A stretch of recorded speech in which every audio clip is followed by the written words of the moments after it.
Now y'all can finally hear me. All right. Well, all of that I was saying, y'all didn't hear. My dad just called me. My apologies. Damn, I'm surprised y'all all didn't just leave. Well, thank you for that. But what I was pretty much saying is that we got a dope show for y'all today. We got a lot to cover today. Some of the interesting things that we've talked about for a very long time on here regarding religion. Mama Lay hit me up too. My apologies. My bad. So we're going to talk about Nick Fuentes and Candace Owens. They had an interesting, Nick Fuentes was criticizing some of the things that Candace was saying on religion. And I think it goes back to a lot of the things that we discuss. So we're going to touch on that. We got a bunch of other videos. Don Lemon. I don't know if y'all have seen Don Lemon. Now he's everywhere. I don't know why Trump and them decided to go after Don Lemon. I'm not sure that they thought that one out, because with somebody like Don Lemon, like, he's going to milk whatever fame, attention, influence that he can from this situation. And you know he's going to be probably throwing out there that he's a black man, he's a gay black man, all this other stuff. We see where this is going to go. But it'll be an interesting conversation nonetheless.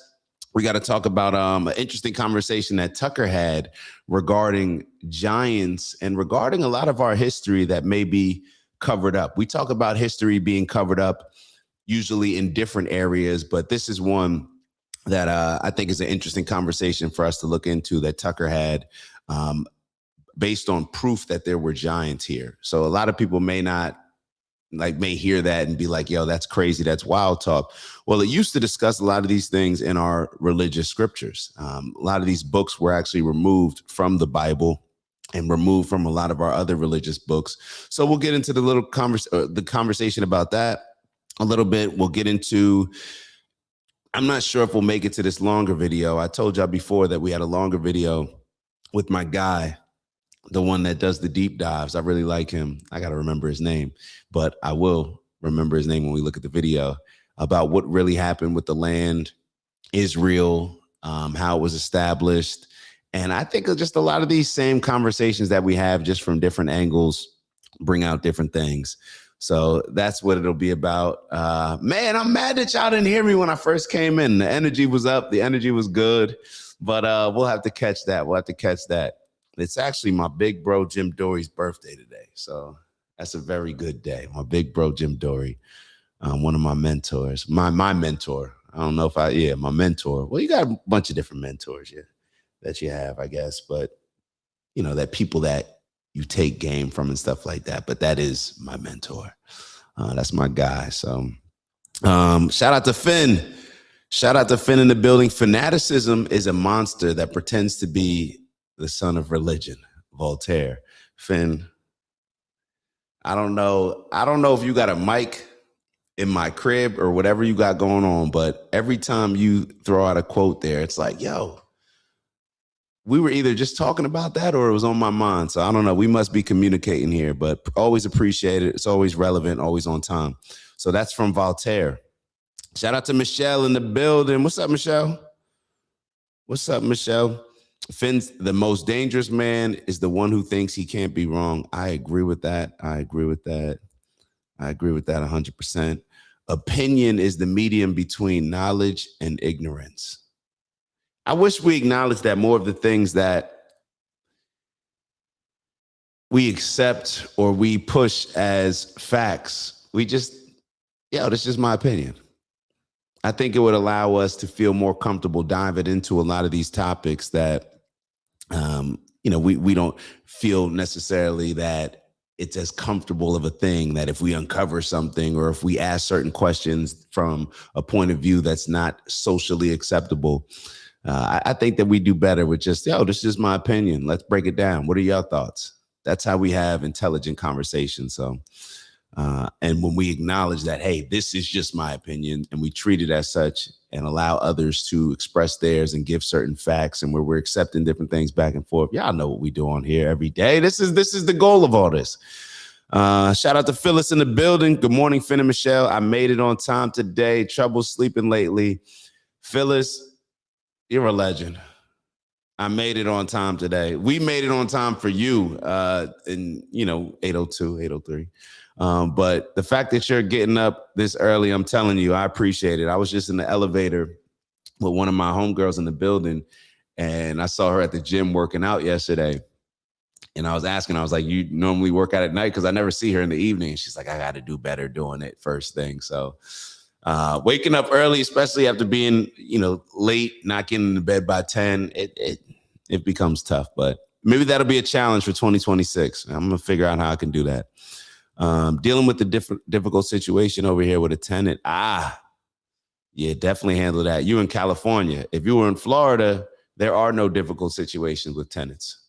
If your rent is due on the 3rd, it's actually a lot of these places due on the 3rd here. If your rent is due on the 3rd, you will have a notice on your door on the 4th, and you will be expected to have your stuff out by the 6th, and get a police escort if necessary.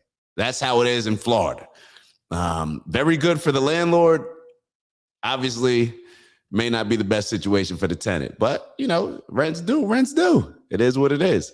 All right, so let's so what did Michelle write? I probably won't be in the chat again today. My phone ain't been working right. It's easier to watch on. All good, Michelle. Your energy is still there. Shout out to El Relly in the building. Hey, everyone. Shout out to big bro Robert in the building. Good morning, y'all. We got the whole fam here. Mama Lay. Happy Wednesday, fam. Phyllis, magnesium glycinate before going to sleep helps a lot. There's a lot of different types of magnesium, but that one in particular, I highly recommend. Yeah, that's what we do, family. That's what we do. Bubbles in the building. Shout out to Bubbles in the building. Good morning, everyone. Good morning. Hello to Finn, Steve, L, Nelly, and anyone I missed. Yeah, El Relly, my fault. I said it wrong. Oh shoot, everybody. Now I'm getting into all the comments where y'all saying, Dak, put your phone on. Your mic is not working. Oh man. Bubbles said, hold up. Y'all not fans of Don Lemon? Bubble said Don Lemon is not a nice man. Hold up, y'all not fans of Don Lemon? Don Lemon has been all over the place in his career, I feel like. Like, to me, he gives grift. Because I watch a lot of his old programs, and it depending on who he's talking to or what he's feeling that day, it's like 1 second you telling black kids or you need to pull up your pants, and the next thing he's claiming he's a victim because he's black. I'm not really doing a good job of giving the full context, but yeah. When it comes to Don Lemon, it's just Don Lemon. The Book of Enoch, El Relly, you know what we're talking about here. So yeah, this so the Book of Enoch, which I never understood. Like, I understand it. Why am I about to act like I don't? The Book of Enoch, what I'm going to say is that you should read it. It was removed from the Bible. And when things are removed, think about it almost as if this was a cancellation in today's society. What do I always tell y'all? When somebody gets canceled, that's when I'm looking like, yo, why did that person get canceled? Now I'm interested in learning more about them. Because clearly they're saying something that the masses don't want the people to hear. And when, that could either be because they're representing something truly evil, but that could also be because they're enlightening people and shining a light on maybe something that a lot of people don't want that light being shined on. Just like they try to downplay the Epstein files and things of that nature. But the Book of Enoch, if you don't believe if you think that humans are the only intelligent species on this planet or in this world, check out that Book of Enoch, man. This thing was around before I think it came about 200, 300 BC. So it's before the New Testament and Jesus's covenant. I think it's worth looking at. I think this was removed at the Council of Nicaea, and you wonder, like, why was it removed? Why shouldn't we learn about this? Maybe it gives a little bit too much game. Yeah. I don't know. We're gonna go down that conspiracy hole a little bit. Let's see. All right. Ludo on, game on, Dr. King. Professor. All right, let's get into it. So this is the first convo that I wanted to share with y'all. This is a convo between, well, not a convo between, but it's Nick on Nick Fuentes' show. I thought it was a interesting perspective that he was sharing, and I think it will bring about an interesting conversation. And I want to know what y'all thoughts are on it. Because obviously with Nick being so influential, and he did that recent series with the pastor, in which I've been seeing some changes. I've been seeing some changes, but maybe that's just me looking into it a little bit too much. But I want y'all to hear this clip, and then you guys give me your thoughts on it. So let me stop talking and just share it with y'all. Already got it queued up at the right spot. Love it when that happens. And I'll be over here. Let's get into it. So Candace does a whole show about Jeffrey Epstein, getting into it. Well, let's just listen to her take, and you'll see what I mean. I'll show you the difference here. Around the Earth's cycles of death and rebirth. And so to make this extra clear to you, we are not in a war between monotheistic faiths. The people that we are fighting are effectively pagan gypsies who have been wearing the cloak of Judaism, I would say, since the fall of the missing Khazarian Empire. The Khazars were a nomadic Turkic tribe who adopted Judaism in the 8th century. Now, Freud, this part is important. We're going to get to what's in Epstein's emails because, man. Okay. Now, she's been saying this for years. She buries the lead. She doesn't like to say this a lot, I think, because it makes her look bad.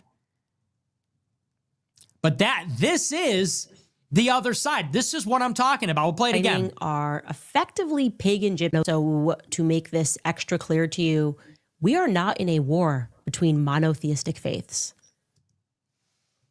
So what is she saying is we're not in a war between Christians and Jews and Muslims. What are the monotheistic faiths? Christianity, Judaism, and Islam. She says we are not in a war between Christians and Jews is really what she's saying there. Why doesn't she want to come right out and say that? Can you tell that she is being evasive there? She's being suggestive. She's not saying, hey, guys, it's not about Jews. It's not about Christians and Jews. She says it's not a war of monotheistic faiths. Well, that's sort of like an evasive way to say it. That's sort of an indirect way of saying it. So it's not about Christians and Jews. What is it about? The people that we are fighting are effectively pagan gypsies who have been wearing the cloak of Judaism, I would say, since the fall of the missing Khazarian Empire. The Khazars. She's such a retard. Were a nomadic Turkic tribe who adopted... A nomadic Turkic tribe. Duh. A nomadic Turkic tribe. You ever notice how she does that with all of her sentences? It's like, Candace Owens, like that's how she always talks. Everyone's saying Candace Owens, like she's always doing. It's always very theatrical. Constant, like, she's like hanging on her own every word. She loves the sound of her own voice. She's got to drag it out. She's hanging on the edge of her own every single word. Let's back it up. I can't get over the delivery. A nomadic Turkic tribe. The Khazars were a nomadic Turkic tribe who adopted Judaism in the 8th century. Now, Freud, this part is... Okay. So it's not a war between Christians and Jews, she says. We are fighting pagan gypsies. It's not Jews. It's not Judaism. Pagan gypsies. The Khazarian mafia. The Khazarian tribes from Central Asia. The Turkic tribes from Central Asia that went west. She says, that's the real problem. The Khazarians. So the main thing without Nick's extraness, and I have noticed something. I don't know, for a lot of the people that may be watching Nick, I noticed that, and on this show, he does it a lot where he's hypercritical of Candace Owens, and a lot of the shows in which he feels that he's expressing, like after this show, he finished up and said, yeah, I know I'm going to get a lot of pushback for this. And he was talking about his stance on Epstein and certain things he thought that he would get a lot of pushback from his audience. But I noticed that on those type of shows where he feels like his base is maybe not going to be totally aligned with him, that's when he does the extra performative stuff. So that's just neither here nor there. So bear with me when it comes to that. The question that I want to focus on is what she's saying, I agree with, but he seems to have an issue with it, and he's going to elaborate on that issue. But I want y'all to just look at it from this standpoint. Nick does not believe that when Candace says this is not a war between monotheistic religions, where it's not a war between the Christians versus the Muslims versus the Jewish people. Candace is arguing that it's the good people versus the evil people. There's good Christians, there's good Jewish people, there's good Muslim people. And then there's evil people in all those categories. And it's on the quote unquote good people to band together no matter what your religious background is compared to the quote unquote bad people. So that's the context of the conversation that I want y'all going into it with. But let me keep going. And this is part of her actually, I should say her wider view, which is that these Satanists, these pagan gypsies, in her view, they've infiltrated every religion. They've infiltrated Islam, they've infiltrated Judaism, they've infiltrated Christianity. She says, so it not only is it not a battle between monotheistic religions, which are completely arbitrary. Christians, Jews, and Muslims are not fighting about the various truth claims and who really believes in the real God. She says, no, we're all really fighting this like a pagan gypsy thing, this dynasty that's been going on for 1,300 years. And they've infiltrated all the religions over many generations. They've kept it secret. They're pretending to be Jewish, but they're really not. They're wearing the cloak of Judaism. They're not really Jewish. They're pretending to be Jewish. This is they're pretending to be the other religions. Now, what is the implication? The implication is that to the extent that there are evil elites in the world, it's because they are part of this group. And this group does not know a particular ethnicity, a particular religion. No, it's just this like arbitrary Turkic group. It's just this arbitrary steppe people, arbitrary Central Asian horse riders that 1,300 years ago just happened to become Jewish. All of a sudden, they just became Jewish, and then they went out and over 1,000 years climbed to the top of the ranks of every world religion. And if there's any rot or anything evil in any religion, any excess, it's because of them. And so what is the conclusion that we draw from that? And very quickly, because I'm seeing a lot of y'all comments, and y'all are spot on. And I'm always like, I review all of his shows, so I'm always wondering like if other people are seeing the trends, seeing the patterns as I believe that I'm seeing them. And clearly y'all are. So now I don't feel like I'm crazy. But John wrote something, and shout out to John. Nick thinks Epstein is cool and wants us to be more like Israel. In a lot of ways, I want to focus on the second part. Now, Nick does his dumb stuff when it comes to Epstein and, you know, doing the quarter zip. And it's just like, bro, like, what is the reason for all this? But it's total side note. When he says that a lot of the things that Nick discusses when it comes to the Monroe Doctrine, when it comes to us being able to go down to Venezuela and take their shit, it's not their shit unless they can protect it. It's not their gold unless you can protect it. This mindset, this colonizing mindset, Nick is critical of Israel for really doing certain things that he wants America to do. But him being an American, he just doesn't like that Israel's controlling us in order to push their agenda. But it seems like he wants America to do a lot of the same things that Israel's doing. And for a lot of the same reasons that I believe Israel thinks that it's okay for Israel to take over that region. We're stronger, we're bigger, we're better. We'll create whatever chaos we need or whatever reason to go into this to this country, drain their resources, take more control. What is the difference between what America's doing? And that's the energy that I feel like Nick wants us to be on. Think about the things that Nick has gotten excited about, us taking Greenland, us taking Venezuela.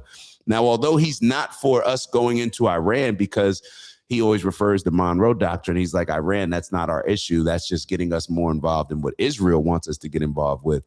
But a lot of times it is for the same reason. So I just, selfishly, I wanted to just elaborate on that, John, because I see a lot of that as well. But yeah, clearly y'all are seeing it a lot as well, too. And Abuhan wrote something about Nick's ego. And I do think that this is going to play a huge role in potentially him coming up short with a lot of his goals. And when I say a lot of his goals, I can't really speak too clearly on it, because a lot of the times I feel like with Nick and I, we just have different goals. So therefore we go about it in a different way. This may be one of those same instances. So let me kind of get back to the video. I just wanted to highlight a couple of y'all comments, and then we'll move on. It's that there's good Jews, good Muslims, good Christians, and we all have to team up against the bad Christians, bad Jews, bad Muslims. And this would speak to her alliance with Bassem Youssef and how she apologized to him for anti-Islam, Islamophobia, her embrace of Dave Smith and how she's always throwing that name out there. It's not all Jews. What about Dave Smith? And there's a word for that. It's called religious indifferentism. She thinks that all people of the book are good. Jews are good, Christians are good, Muslims are good. They all share core values. They're all good people. And to the extent that there's anything wrong, it's because they've been corrupted by some external force, this Khazarian mafia. So the argument goes, Candace and her Jewish producer, Candace and the Muslims have to all team up against these, satanic people that are not Jewish, but that are pretending to be Jewish. And against them, everything can be justified. It's not collective punishment. It's not a particular religion or ethnicity. It's this family that is voluntarily a part of this satanic cult. And we're all going to team up against them.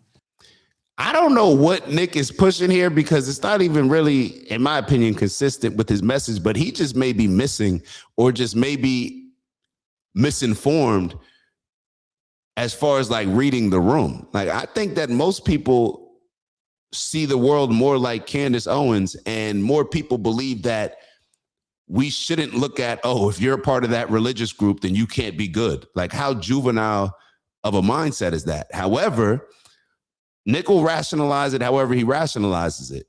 Also, when it comes to what Candace is saying about the stolen identity that we talk about with that tends to come up with the people that are living in Israel right now, that's not a far-fetched thing. Like, a lot of people bring that up. And I think that it needs to be brought up, especially when people are making certain claims. It's okay to question those things. If you're making a claim that you're entitled to a piece of land based on some affiliation or lineage that you had and it was promised to you 3,000 years ago, you damn well, it's okay for me to bring up certain things like this. Like, hold up, what makes you, like, is this even your people? Because when we do the DNA test, it's not coming back. So what? And we can understand it's not far-fetched for us to believe it. A lot of this stuff, I feel like we look at, like, we give people too much credit when it comes to their morals. Now, what do I mean by that? We talk about identity theft. How often does identity theft happen now? It's a regular thing. Scammer. Like, why do it's accepted now as just a regular thing, but then when it comes to on a larger scale, we won't even consider it in certain ways? Absolutely. If somebody had the ability to where a entire religion disappeared, and conveniently you could just slide in and just say, well, yo, we're going to identify as that. Matter of fact, we're going to convert. But when we convert, we're going to also inherit all of the things that the people had or was promised to them based on these scriptures before that. So therefore, that's not a far-fetched idea to me. And the more I look into it, I'm like, yeah, I need certain people to answer these questions as to why that's not true. because the more I look into it, I see more reasons as to why it is more so what Candace is discussing. And I've never even heard in detail exactly what she's discussing, but a lot of the same points that align with what she's saying, like that's what I always hear that side, but I never hear the people defending the other side. I don't. So let's keep it going. And there's just nothing Christian about this. And it also happens not to be true.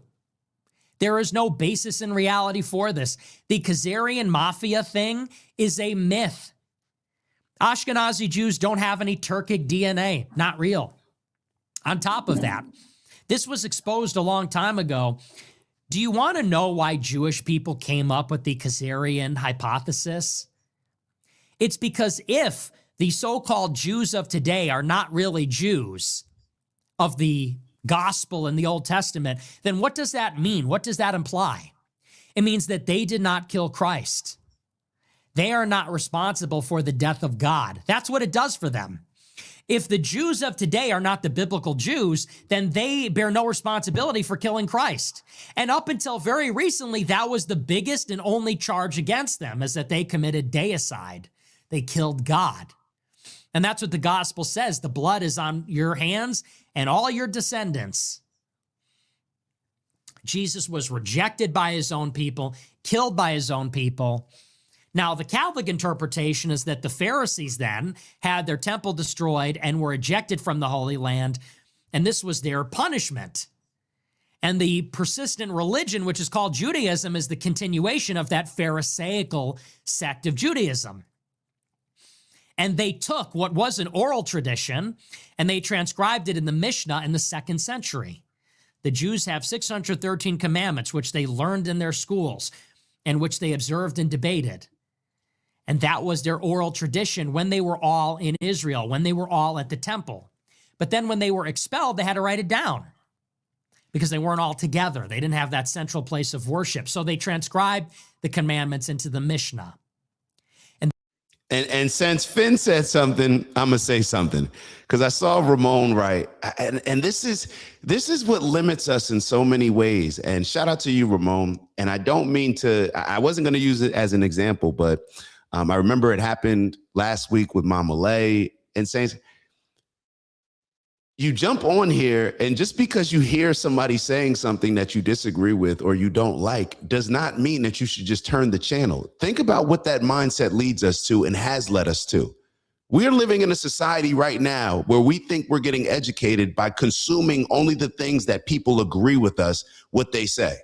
That's why people that are Democrat only watch CNN, only watch MSNBC. If I'm a Democrat, shouldn't I watch what the opposing team is saying? When I play sports, just like when we play sports, yes, I look at our film to make sure that I'm not doing anything wrong. But once we get through that and we watch that practice tape and we watch that last game tape, the only focus that we have on is what the opposition is doing. So this is the same thing. If you log on to a live stream and somebody is saying something that you disagree with, don't look at it as if, oh, I should leave here. I'm actually more interested now. We got to change this way of thinking. It's okay for you to listen to something that you don't agree with. Listen to the points that they're making. It may lead you down and uncover something that you didn't even know, like that you didn't have the context for to understand why they're thinking this, why I'm thinking this. So I'm glad that you wrote that, Finn. I didn't mean to interrupt everything for so long, but we got to get beyond that because that's a common theme that I think messes us up and holds us back and keeps us ignorant in a lot of ways when we just tend to listen to people that are saying things that we like or that we agree with or that we've already been taught. That's all. Then they transcribe their oral tradition, which is the disputations between the rabbis about the Mishnah. How do we apply the laws? Well, the rabbis debate them. These are called disputations, and these are written down in the Talmud, which they call the oral Torah. And there's different versions of it. There's a Babylonian Talmud, there's a Jerusalem Talmud. And over the centuries, the Talmud is compiled and edited and interpreted. And then you have the most comprehensive version is put out by Maimonides in the 12th century. And this also happens to be around the time when Jewish mysticism begins to emerge. And you get the Zohar, and you get these claims about another oral tradition about mysticism, an esoteric tradition, which they call Kabbalah. and they claim it goes back to the 2nd century. That's probably not true. This is what a Catholic would say. And we would say that the Jews and the Christians have been in a constant battle ever since the arrival of Christ. That Christ arrived, the Jews rejected him, and that was the beginning of their troubles. That was the beginning of their errors.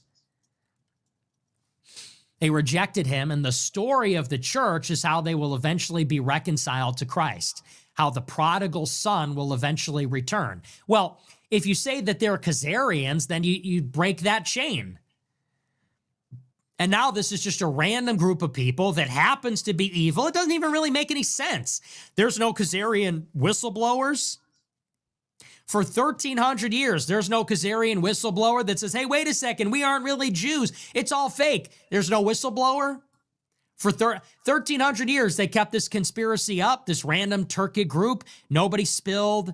Nobody was defeated. They were never discovered. They never said. How did they pass it on from one generation to the next? That's a bad argument, in my opinion, because what did we talk about yesterday as far as like the history? It's very easy to change the next generation's perspective or to shape the next generation's perspective. Out of survival mode, what did we talk about when it came to blacks in America? Why nobody even knows their history, what they practice religiously, lifestyle, where we came from. And we don't know any of this because it wasn't passed down. Generations decided hey, if I want to prevent putting my child in a bad situation, if I'm a slave, I want to prevent my child from being in a bad situation where he's thinking that he should be free. And maybe he's going to be the one that bucks the system and puts himself in a dangerous position to either get killed, have his leg cut off, try to run away, all these things. So what do parents do? They protect, right? So if it's protecting their kids, absolutely, parents will tell their kids whatever's necessary at that time in order to ensure the protection of their kids and perhaps the protection of the next generations. Now, perhaps Jewish people who we know are very united, and that's a compliment. When it comes to their culture, when it comes to their tribe, how they see themselves, they're very united. So why would that be so far-fetched? Why would that be so far-fetched? People have done a lot. People have lied for a lot less. People have changed history for a lot less than that. What I'm saying is they've had a lot, not as much to gain as perhaps people have had to gain when it comes to this situation. Listen up, Sonny. We're devil worshipers. That's the way it's always going to be. None of the kids ever said, Dad, I want to not do this. 1,300 years. And now they say, well, it doesn't matter what religion you come from. There's good Jews, good Christians, good Muslims. We're all fighting the satanic thing. Well, you know what? Judaism is not good, actually, because it doesn't have Christ. How could it be good if it doesn't have Christ? And that's the question that I was intrigued by and wanted to show y'all this long clip that I thought was a lot shorter than it actually was. But that's where the question lands. Judaism can't be good because it doesn't have Christ. Think about that mindset and what that creates. That is the same colonizing imperialist mindset that led to European nations feeling like they can manifest destiny, doctrine of discovery, go take over whatever land that they want, as long as, hey, we know that they're not believers in Christ. So therefore we can just use that as an excuse and say hey, wherever we explore, we can say that we discovered it because they don't know Christ yet. So therefore we could just say that we discover it, take it over. Might is right. This is now our land. Nick is saying, and this is why religion can become so dangerous. This is why believing that only how you see the world can become so dangerous. Imagine that mindset. If it doesn't have Jesus, then it can't be good. So people that are living in this world that have never even been exposed to Christianity, let's say, there's a lot of people that, well, I don't know a lot of people now, but there's people in this world that have never been exposed to it. They can never be good. Let's be clear. This is what he's saying. I don't know whether he's trying to create some type of crusade or whatever it is that he's trying to do. I don't know if this is after him having this 10-part series with Joel Webbin. But I'm glad that he's expressing exactly how he feels, because I don't think that this is going to go his way. And perhaps this is the thing that Abuham was talking about with his ego. Him leaning into this, I don't think that a lot of people watching him actually believe this. They may go along with it and agree with it just because they're a fanatic of Nick. But do you really believe that you can't have good without Christ, that you can't have good without Jesus? If you don't accept Jesus as your Lord and Savior, somebody can't be good? And if people do believe that, maybe it's time to kind of take a step back and question things, or look at things from a like zoom out and look at things and look at exactly how this type of thinking is going to impact people. If you don't believe in my God, my Lord and Savior, you can't be good. Think about all the things that have been justified based on that in the past and will continue to get justified in the future. Oh, well, they're beastly creatures. They don't believe in God. They're not advanced. So we're giving them this God. So therefore we feel comfortable enslaving them, doing whatever it is that we want with them. This is the mindset. This is the mindset. Y'all tell me what y'all think. Hold on. I'll listen to a little bit more. And as I'm doing that, I'll look at the comments. See, now you're going against the Bible, because the Bible says there is no path to the Father except through Christ. The Jews don't have Christ. How do they get to the Father? How does the Holy Spirit communicate with them if they have actually rejected the Son? It's not that they don't have him. They have obstinately and stubbornly rejected the Son. How do they have him? How do they have that? They don't. So she wants to preserve this idea that there is such a thing as a good Judaism. There is a good sect of Judaism. And therefore, the followers of Judaism are people that happen to be Jewish. Well, they're fine people too. And I would argue that as long as they're not Christians, they're never going to see the breadth of the problem. They're never going to see actually the depth of the issue here. And they're never going to know the truth. So I don't like this. This is like whenever people start getting into this occult stuff, they start to then, I think, neglect the uniqueness of Christianity. We don't believe that Christianity is one among other monotheistic religions. What are you even talking about? I don't even like that term, monotheistic religions. It's like as if to say Christianity is one among other religions, like we're one out of three. So you got Judaism. So let me ask you a question, and Bubbles, I'm all for, people, lean into whatever it is that you lean into, like worship, whatever it is that you worship, as long as it's, obviously aligned with that golden rule, treating others the way they want to be treated, not violating somebody else. Do your thing. Like whatever brings out the best version of you, lean into it. My question is, when people write, I'm God, family, country, and then you wrote it in capital letters, just a legit question, Christ is king. When you're saying that, are you more so aligning with what Nick is saying? Like you can't have good without Jesus. You can't be a good person. You can't be a good religion. You can't be a good spirituality if you don't have Jesus. I just want to be clear, because a lot of people, when they hear Christ is king, we know how it's been used. Different people use it in different ways. But I've heard people use it to kind of like mess with Ben Shapiro, like a Candace Owens. I've heard maybe people use it like a Nick Fuentes. And clearly this is his stance, where he believes that, well, Christ is king. And for him, what Christ is king means is that anything other than that can't be good. So that's my legit question. Like, is that what you're saying as well? Is that what most people are saying when they say Christ is king? What exactly does that mean? And just to go to the scripture, just to kind of give everybody some context, I think I pulled it up over here. So the scripture that is being referenced when it comes to what Nick was saying, as far as like Jesus is the only way to God, it's John 14:6. And this is when Jesus apparently says, I am the way, the truth, and the life. No one comes to the Father except through me.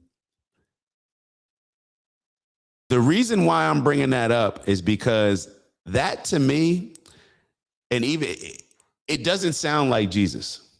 And I'm sure people who have read the Bible, maybe you guys can give me a little bit more context, but based on everything that I've learned, everything that I've been taught, everything that I've heard, my perception of what Jesus is, who Jesus was, that doesn't fit.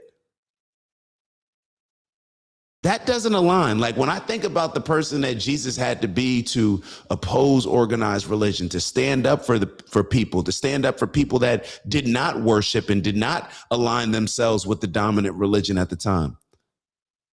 That's very hard for me to accept as Jesus saying. Now, what I tend to make sense of it with is we have to remember that the Bible was not written by Jesus.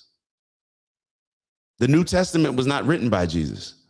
Now, you could say that it was written by people who knew Jesus, who followed some of his teachings, all that stuff. You can say all of that. But to me, it almost comes across as if, like, if I pass away and people are writing, you know, you guys are going hard, writing, this is what I said. I'm joking a little bit.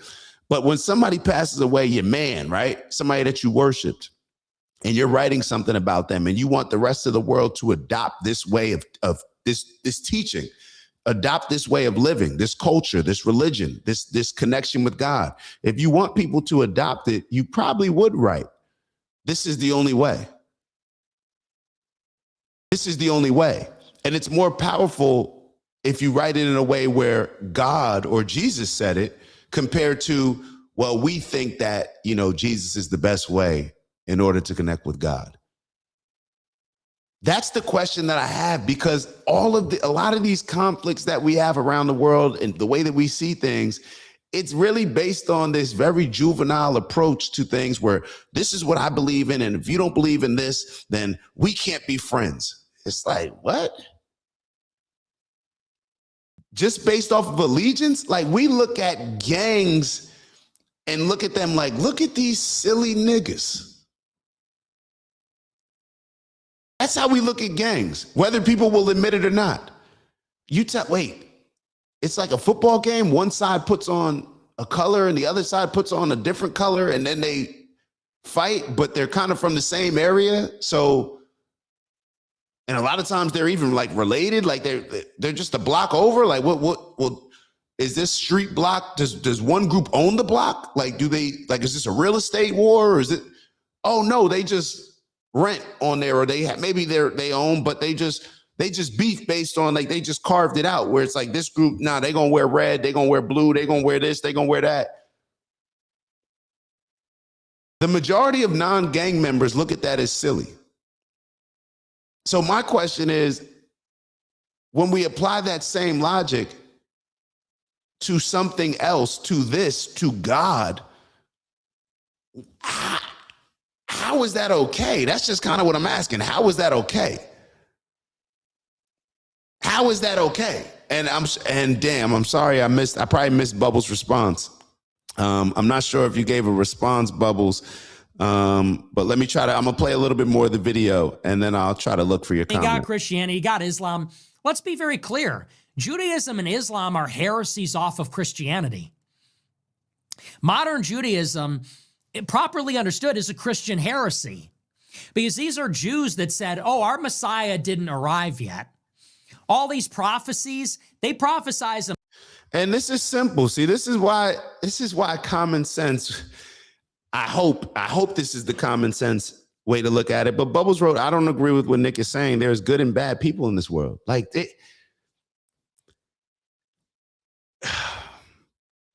this is how, when you say that, when you categorize people just based on a belief, when you categorize, it just leads to a lot of tribalism, which we know leads to war, death, destruction.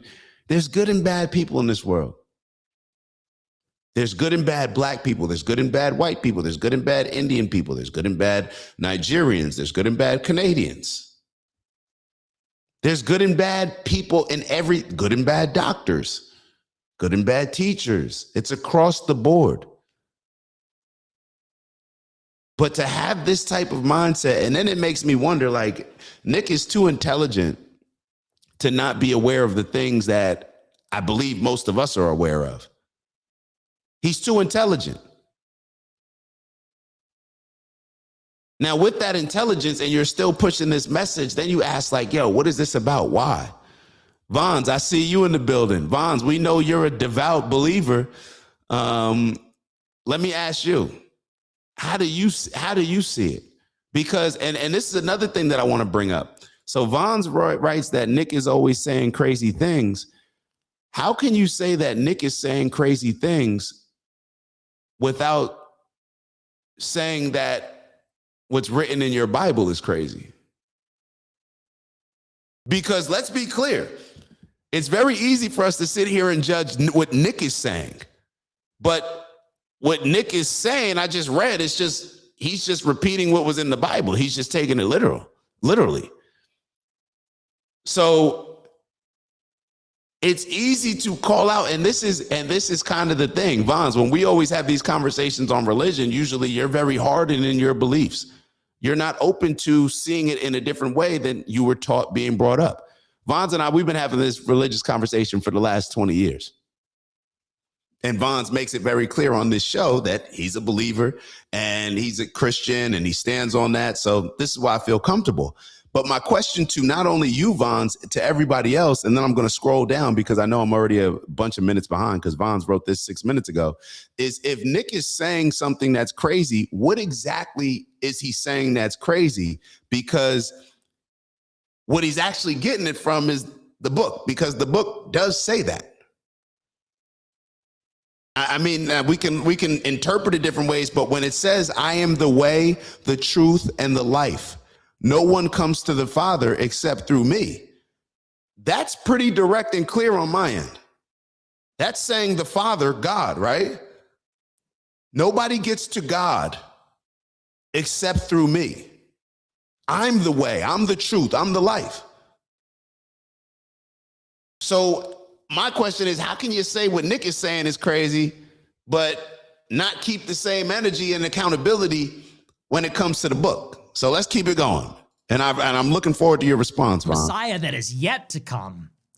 That's really like a Christian heresy. What they have developed since then is really the Christian religion, but perverted. You know, the Jewish prophecies are fulfilled in Christ. The Jewish covenant is fulfilled in Christ. Now, they have taken that foundation and they forked it in a different direction. They have actually developed it. It's not like they have the Old Testament and we went in a different direction. They have the Old Testament. Y'all know my pet peeve when it comes to this. Y'all know my pet peeve. L. Don't tell me I'm not getting it. Explain it to me. Like, this is the problem. When you disagree with me, that does not mean that I don't get it. It just means that you disagree with me. And what you should do is exactly what I'm doing. Make your case. But just simply saying, man, Dak, you're not getting it. You sound just like all of these other people that just, oh, I said what I said. This is what it is. If you don't understand it, you're just not getting it. So teach it to me. I'm telling you, I am open to learning. But it doesn't seem like you want to teach. It seems like you want to just disagree, and it seems like you don't have much substance to stand on for your disagreement. So therefore, what do we resort to? Just saying, you just don't get it. Please explain to me. You're a very intelligent person. Explain to me what I don't get. Explain to me where I'm wrong. It's very lazy when you just say, oh, they just don't get it. So I'll wait for you to respond as well. And then Vaughn says, he says, you can't compare Nick and the Bible. This is why I love having these conversations, because in real time, there's going to be a whole bunch of people that are not responding and not writing in the comments, but you're seeing a lot of things that you may have previously thought unravel. All you got to do is have these conversations. Maybe this is the part where the truth comes to light. You have the conversation and you see what unravels. I'm explaining what I'm saying very clearly, I hope, where my stance is, what my questions are. But it seems like it's, oh, Dak, you just don't get it. Or you can't compare Nick and the Bible. Who's comparing Nick and the Bible? I'm comparing something that Nick is saying based on the Bible. You see how people try to, and everybody sees the deflections. That's why I love having these conversations. And I'll tell you what's a secret, what's a code to this, what's a secret to this, a superpower. Acknowledging that you may be wrong. I may be wrong. I'm cool with that. I'm cool with that. But me being able to be wrong and accepting that allows me to dig deep into a lot of the things that it seems like a lot of y'all are not willing to even look into. See, I'm wrong. I'm cool with being wrong. So therefore, I'm going to flash the light on everything. I'm going to flash the light on it. You're not trying to flash the light on anything because you don't want things to be revealed that are different than how you were brought up. That's what it sounds like to me. So I'm not comparing Nick to the Bible. And the fact that you're even trying to make that statement, it's just the deflection, and everybody else can see it. People may not comment on it, but people can see this. Like, people can see this. It's one of those things, like, if you know, when you know, you may not acknowledge it, but you know. So let's keep going. Hold on. Let me catch up with some of these. Let me see if. So L wrote, that phrase was said to a certain audience at a certain time. Nick's audience is full of mental instability. Bro, why are you making this about Nick's audience? Like, y'all see, I'm glad y'all are seeing the deflections in real time. What does this have to do with Nick's audience, what I asked you, Vons? So let L's gonna educate me. Jesus was responding to a population that was so corrupt and had been saved so many times that he sent his son.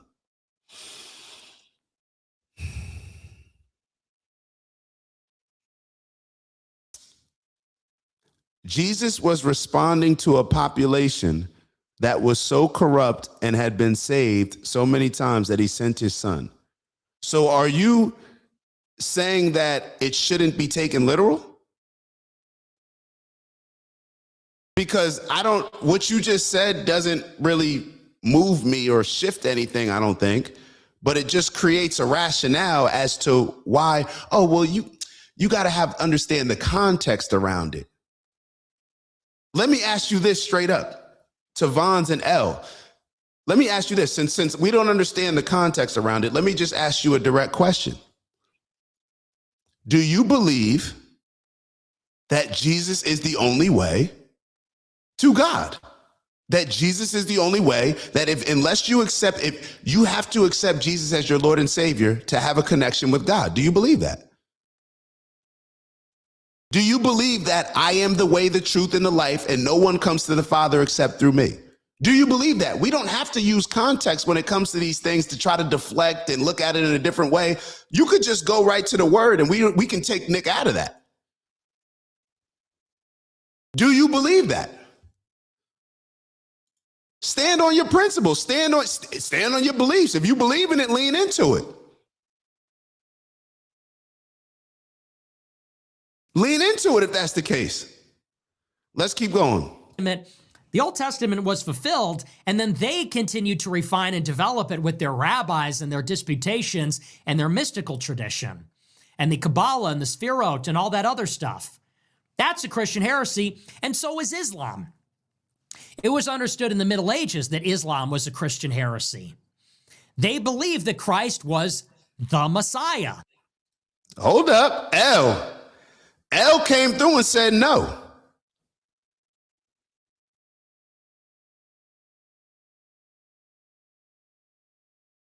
I'm actually surprised by that. I appreciate you being honest. So L, you do not believe in what the Bible's regarding right here, that Jesus is the only way to have a relationship with God. I appreciate that. I appreciate that more than I can actually express on this show. I appreciate that. And great point that Finn brought up. Different beliefs aren't the problem. Refusing to think is. I agree 100%. I agree 100%. 100%. And shout out to Holly. I don't know. Holly, feel free to answer the question as well. Holly wrote that Jesus is real, so real. Yeah. Jesus is real. You're real. Like yeah. I don't disagree with that. Do you have a stance on the question, or you know what I mean? Because it seems like when people just throw this type of stuff out there, it just seems like I'm asking you what you want for lunch, and you respond, Jesus is so real. It's like, wait, what? Like, yeah, Jesus is real, but what does that have to do with what we're eating for lunch? So, like, we ask the question, feel free to answer that question, but throwing out there, Jesus is real. I'm not sitting here saying that Jesus is not real. Let me be very clear. Everything that I've learned about Jesus, is one of the most amazing people to ever walk this planet.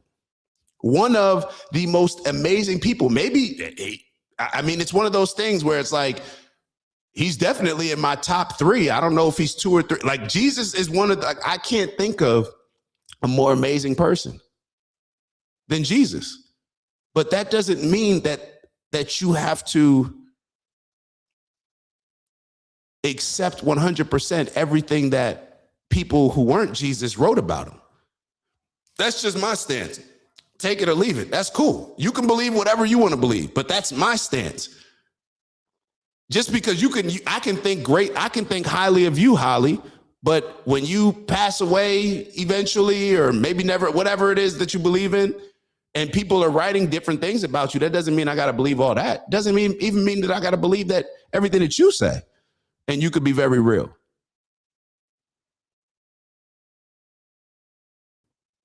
So Vons wrote, yes, he believes that, but why does that matter? So you're asking me, why does it matter that? So Vons acknowledged that he believes that you can only have a relationship with God through Jesus. He believes that. Yes, he believes that. But he's saying, why does it matter? Well, it matters based on the conversation that we're hearing with Nick, because you sitting here saying that Nick sounds like one of your mental patients, you're not even realizing that you're saying the same thing that Nick is saying.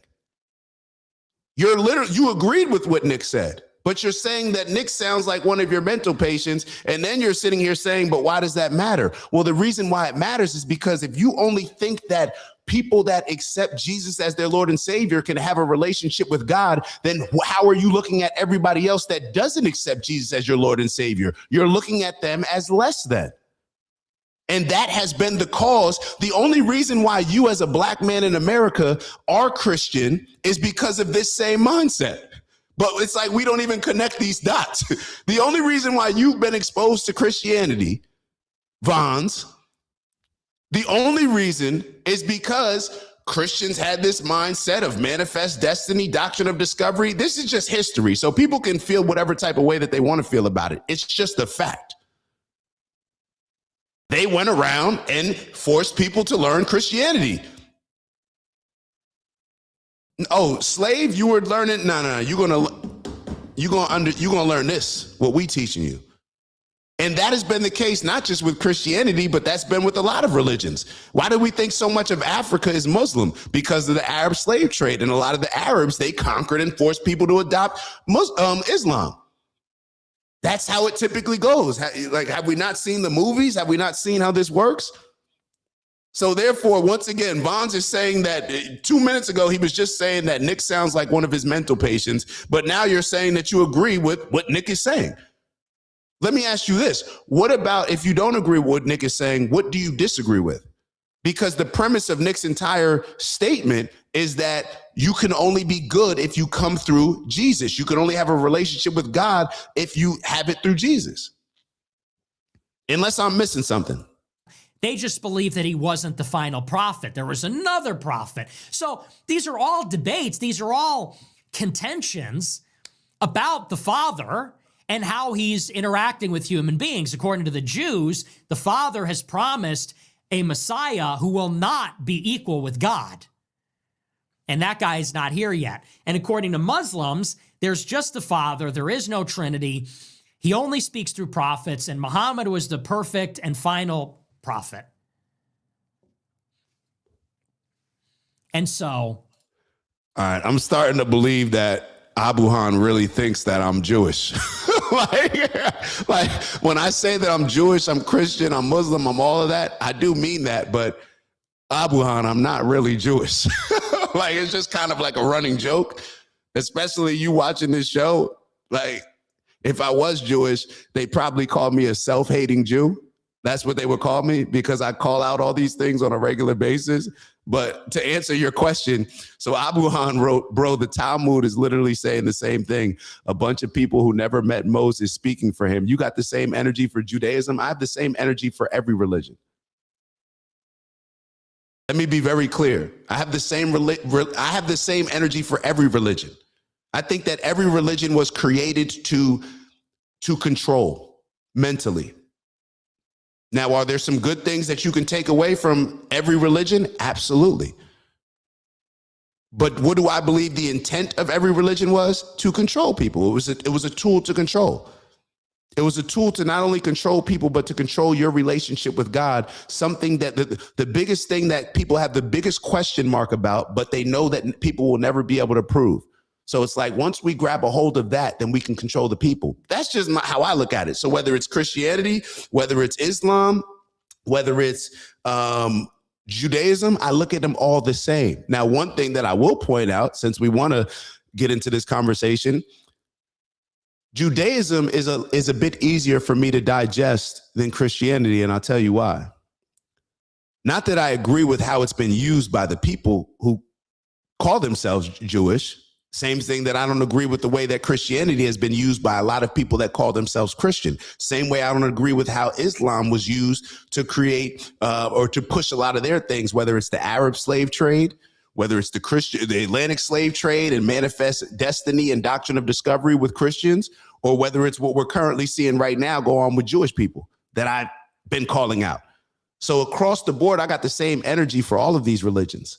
I think that the people with the most dominant voices in the religions are the very people that use it to do the evil and corruption, while most of the other people, like we see right now in society, most people are sheep. So most people being sheep, then the people that are going to be using something for evil, they're going to not be those sheep. They're going to be the ones that are the wolves that are leading the sheep. They're going to be the sheep herders because they understand that everybody else is sheep. That's just my mindset on it. So it's across the board when it comes to me. But let me tell you why I said that Judaism is easier to digest. It's very hard for me to accept that there was a virgin birth. It's very hard for me to accept that somebody walked on water. It's very hard for me to accept certain things like this where in the Jewish religion, there's not a divinity around their messiahs. Some people believe that there's a messiah. Some people believe that there's not. In the Jewish culture, it's not about being divine. It's not about being a godly figure. It's about being the best human, achieving human capacity, maximizing your capacity as a human, not looking for a godlike figure. So that's just me. I'm telling you what's easier to digest for me. I can't accept that there was just some baby being born and it was just a virgin birth. I don't accept that. I'm sorry. Am I a bad person because I don't believe in something that only a non-human could do? Maybe, but that's my views on it. Those are my views on it. Now, do I lean into one religion more than the other? I don't because if it's all been very destructive to me, if you ask me, just to give you my honest opinion, all of them. I want to learn about the spiritualities that didn't conquer the world. I want to learn about the spiritualities, the connections that people have with God that did not want to make them colonize the whole world, that did not want to make them, or they didn't for whatever reason.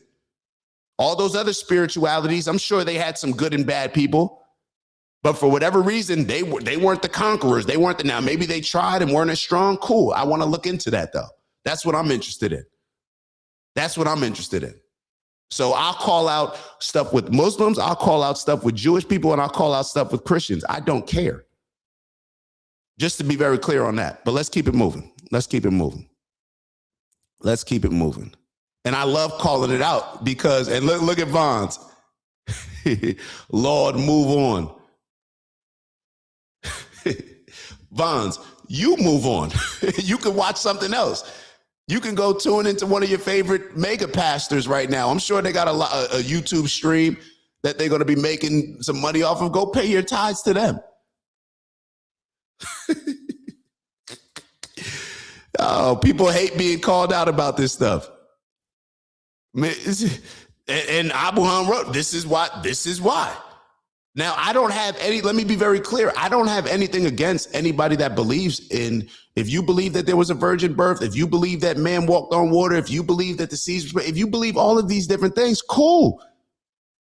I don't care. What I care about is what type of person you are. I don't care about this stuff.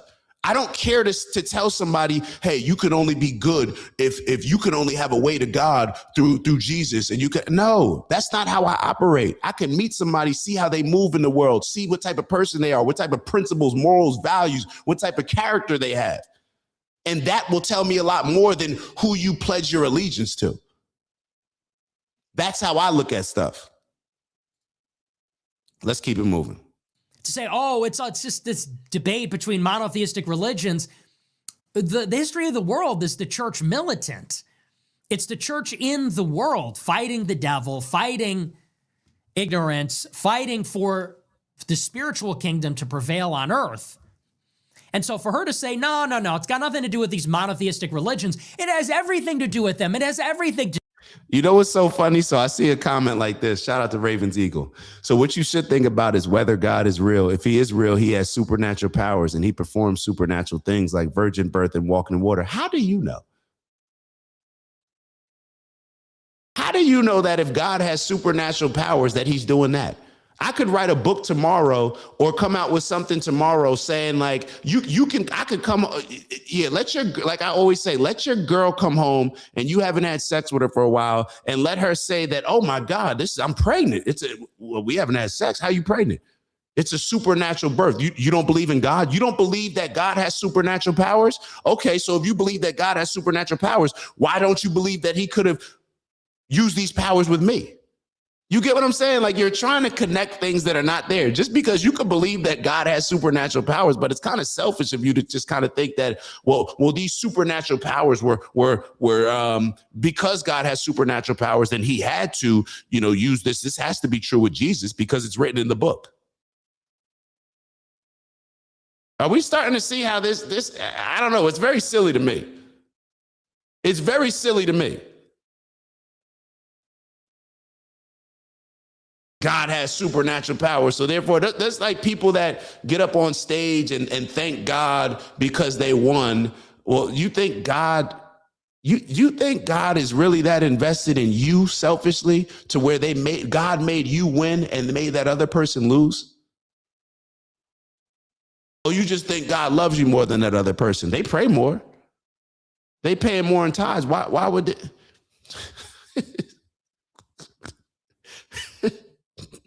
All right, y'all got it. To do with them.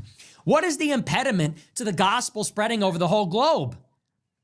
Well, a big one is Islam. A big one is Judaism. Islam is an impediment to people accepting the gospel, which is the goal of Christianity.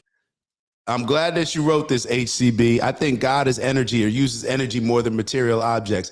It's very hard to have conversations with people that are just stuck still and won't even consider any different views of looking at things. God is simple for me. God is the universe. God is everything. For me to even think that humans were made in God's image, everything was made in God's image, not just humans. But of course, our selfish nature, we want to accept that we're special. Humans we were made in God's image, right? So God looks like us. God don't look like us. God looks like everything.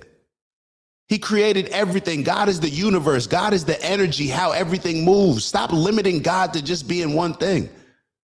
But that's just my opinion. I may change tomorrow. I may get some new information, but I may change tomorrow. But that's how I choose to look at it. Don't be offended by how I look at it. I'm just asking questions about how other people look at it, especially when that view has caused so much death and destruction around the world. It's caused that tribalism. So that's why I'm just asking people like, yo, is it ridiculous? It's easy to like Vons did and say, well, what is Nick saying is ridiculous. But then 2 minutes later, Vons says, well, I agree with, what he's basing his argument on, though.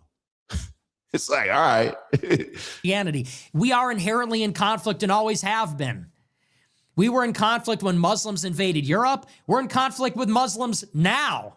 We are also in conflict with Jews who have promulgated liberalism and communism and Zionism And by the way, even if you look at the Jewish rabbis, they welcome the mass apostasy of Christians.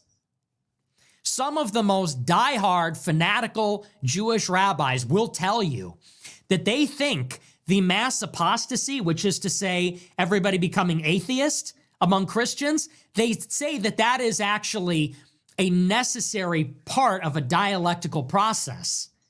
They say first we need the Christians to stop believing in Christ. Once they are atheist, then they will accept the God of the Jews. Then they will accept Yahweh as their master and the Jews as their superior. All right, let's leave it at that. Let's move on. So L seems to think that I'm kind of fighting with the choir. I don't think Vons thinks that he's a participant in my choir. I don't know about that.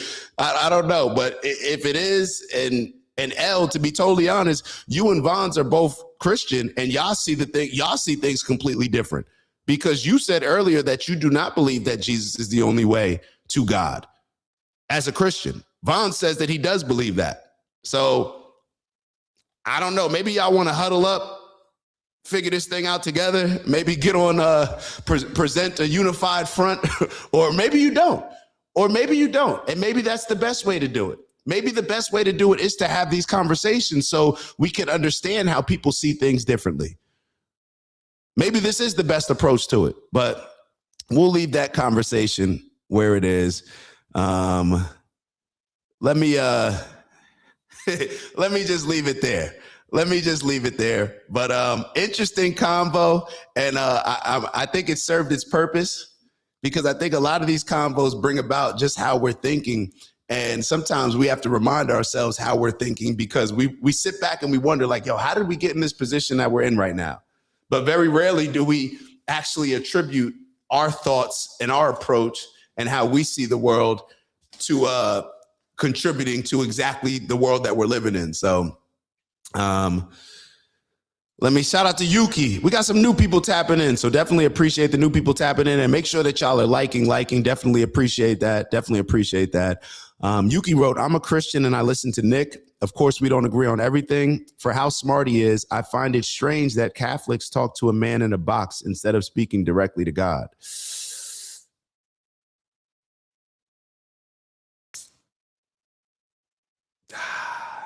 Yeah, I've heard. I heard somebody say the other day. I don't know where I heard it, but they're like, yo, you don't need to fight. Like, Jesus ain't in the church, bro. Like, Jesus is out here moving around, getting stuff shaken, like helping people. Like, so to each their own. I don't even want to make this about bashing Christianity. It's not about that, but it is about us seeking a better understanding, because our current understanding has landed us exactly where we are right now. So maybe we just need to have a different approach, a different perspective, allow people to, maybe just from a simple standpoint. I mean, can you imagine how you're walking through the world if you're Vons and you think that somebody who does it, and now it makes sense, a lot of these conversations that Vons and I used to have, but it's like you're walking through the world and you think that if somebody else doesn't accept the same Lord and Savior that you accept, that you think that they're never going to get to God. They're not godly. I'm more godly than them because I accept Jesus as my Lord and Savior. Can we understand that, like, what that creates in the world? What that creates with very powerful people who may think that way? What that creates with very opportunistic people that may think that way? So I'm just asking. And HCB, I don't know how we so locked in, but I'm right there with you. I think Jesus was a real man like you and I. Somehow we impacted the old world where people started to count the years after he passed. That's influence. I think Jesus was an amazing person. That's what I really think of. And I think of, like, just like we put certain people on high regards and on a pedestal now who are exceptional in certain areas, Jesus was an exceptional human being. I strive to be as exceptional. Maybe I'll never get there, but I strive to be as exceptional as him, to where the point where people are thinking like, yo, that's a godly person. Like, yo, he gonna show you the way to live. That's what Jesus allowed his actions to speak. I don't think Jesus was going around telling people, you need to follow me, you need to do this. I don't really think that. But I may be wrong. But one thing that I don't think that any of us will acknowledge that I'm wrong on, Jesus let his actions do more talking than his words could ever. And that's why I guess they decided to create a religion based on them. So that's how I look at it. Wow, I'm surprised that we still got 90 people in the building, especially considering having those conversations. But it is what it is. They're necessary at times. So let's what are we going to dial it back in a little bit? I wanted to look at this video on Tucker and talking about the Giants, but it may be a little bit too heavy considering we already spoke about all these things. But let's get into I got a couple other small clips, shorter clips that I want y'all to take a look at. So we talked about Don Lemon earlier. I'm going to share a conversation that Dave Smith had, Pierce Morgan, and Tim Pool. It's only a 3-minute video, so I should probably start it at the 1 minute and 30-second mark, but I'll let y'all hear the whole thing. So let's take a look at this and see what y'all takeaway is. This is regarding Don Lemon going into the church. And let's just get into the video. My apologies. Let's just get into the video. Dave, I mean, my view is, I've got no great truck for Don Lemon. He came on my show recently. He was a monumental dick, as I told him to his face. However, he's allowed to be, right? In a democratic society, protected by the First Amendment, he can be as big a dick as he wants. And he's building a business on his own, and this will have propelled him massively in his business aspirations. But at his heart, I just really struggle, notwithstanding, I'm sure, Tim makes a lot of good points, but somebody pointed out to me the other day, if this was Alex Jones doing this in a mosque, right, would people defending it rush to defend it? It's an interesting question. In other words, does your perspective on this get determined by who it is and where they're going, right?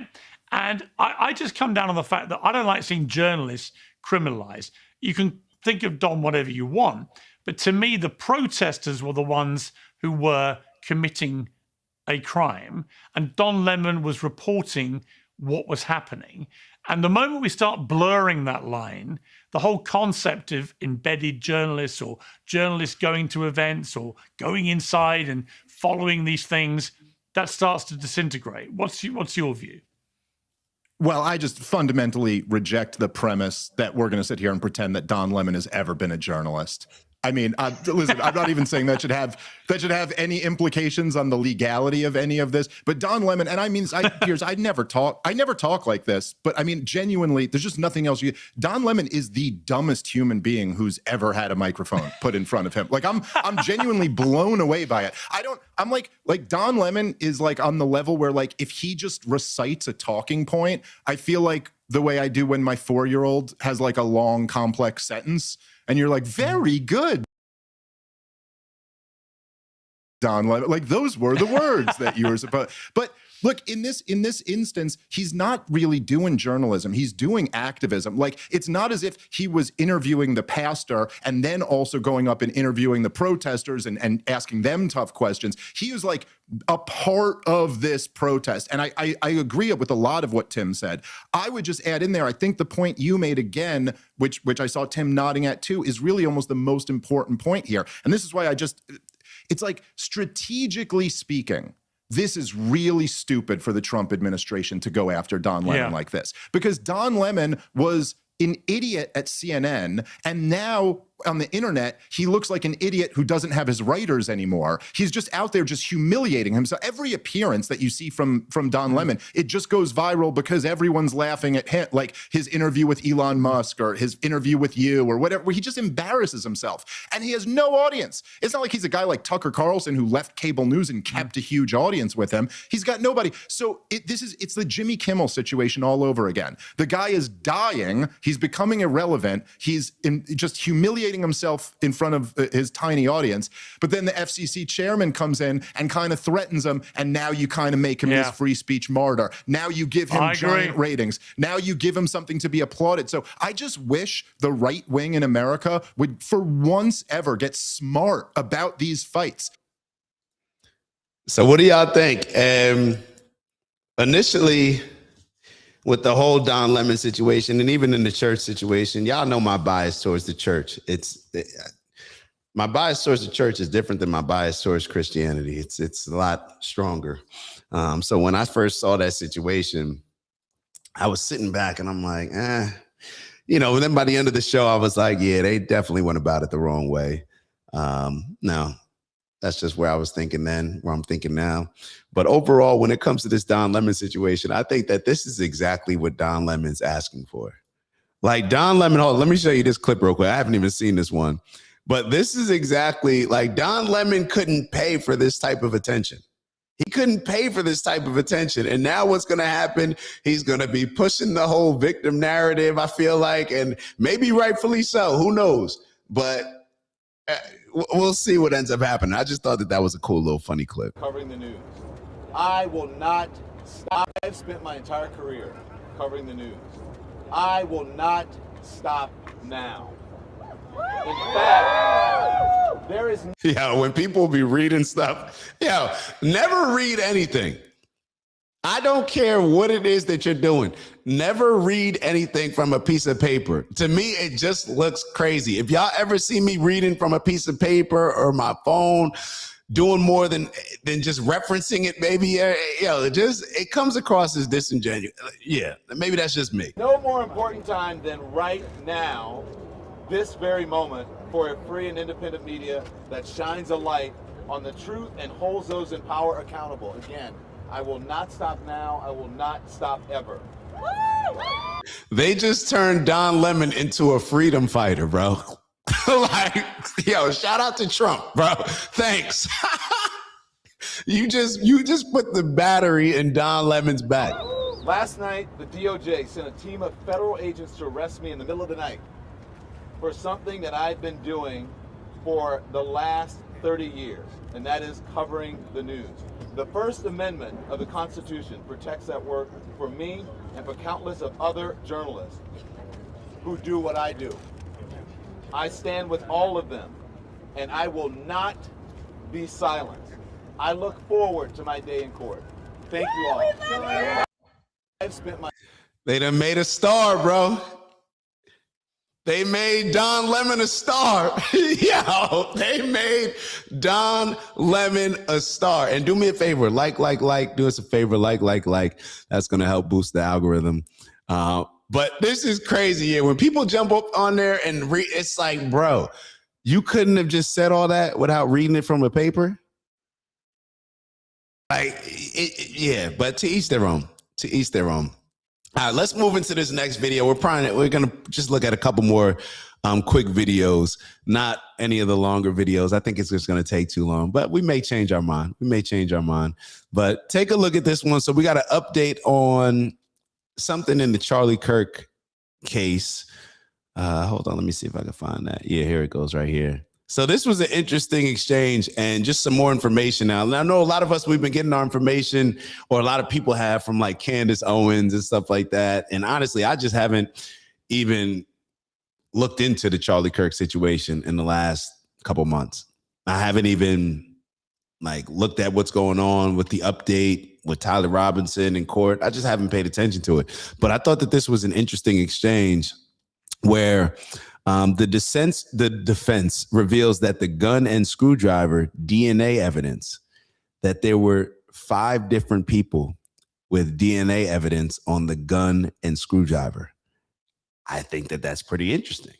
I think that that's pretty fair for us to want to know, well, who were the other DNAs that were found on the gun and screwdriver? And I guess it goes into account that I guess we're just accepting the fact that one of those DNAs were Tyler Robinson. I believe that we could say that. I mean, allegedly, we'll see. I'm not sure that if it's come out yet. Hold on. During the Tyler Robinson hearing on replacing the prosecution.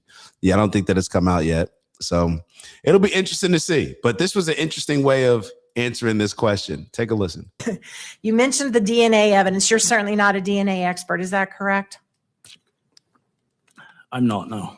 And are you aware that the DNA evidence that was seized from the scene consisted of a mixture of at least 5 different individuals?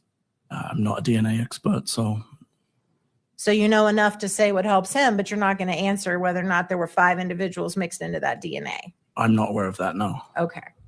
And you're certainly not qualified to interpret complex DNA mixtures, are you? No, I'm not. Okay. 5 different DNAs.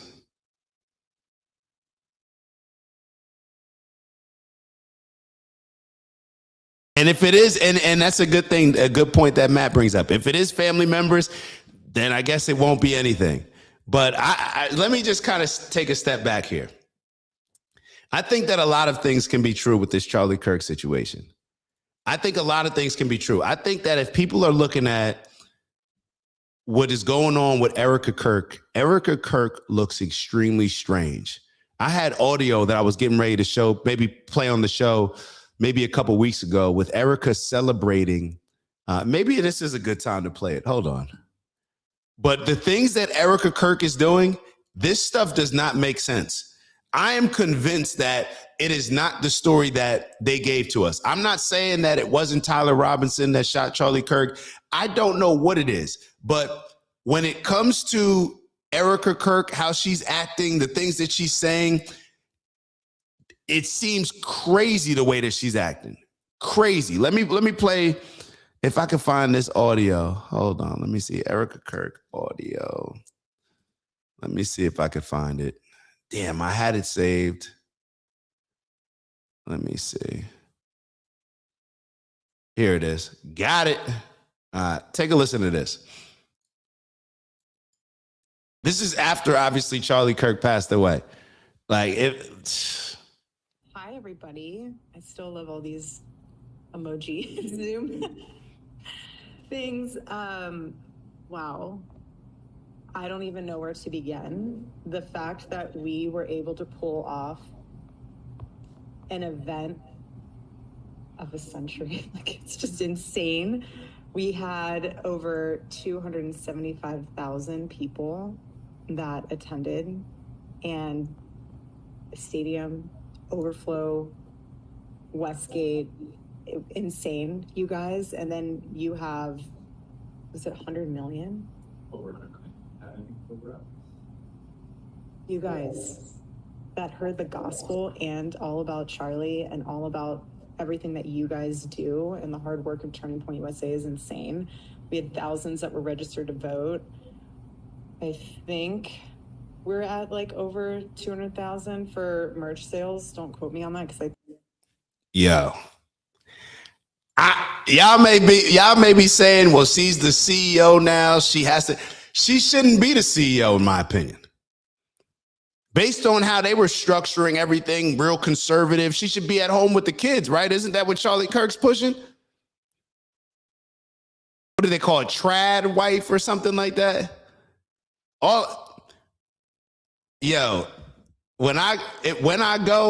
If I go before, I better not have Maya or anybody else excited about merch sales at my celebration, getting up out of here.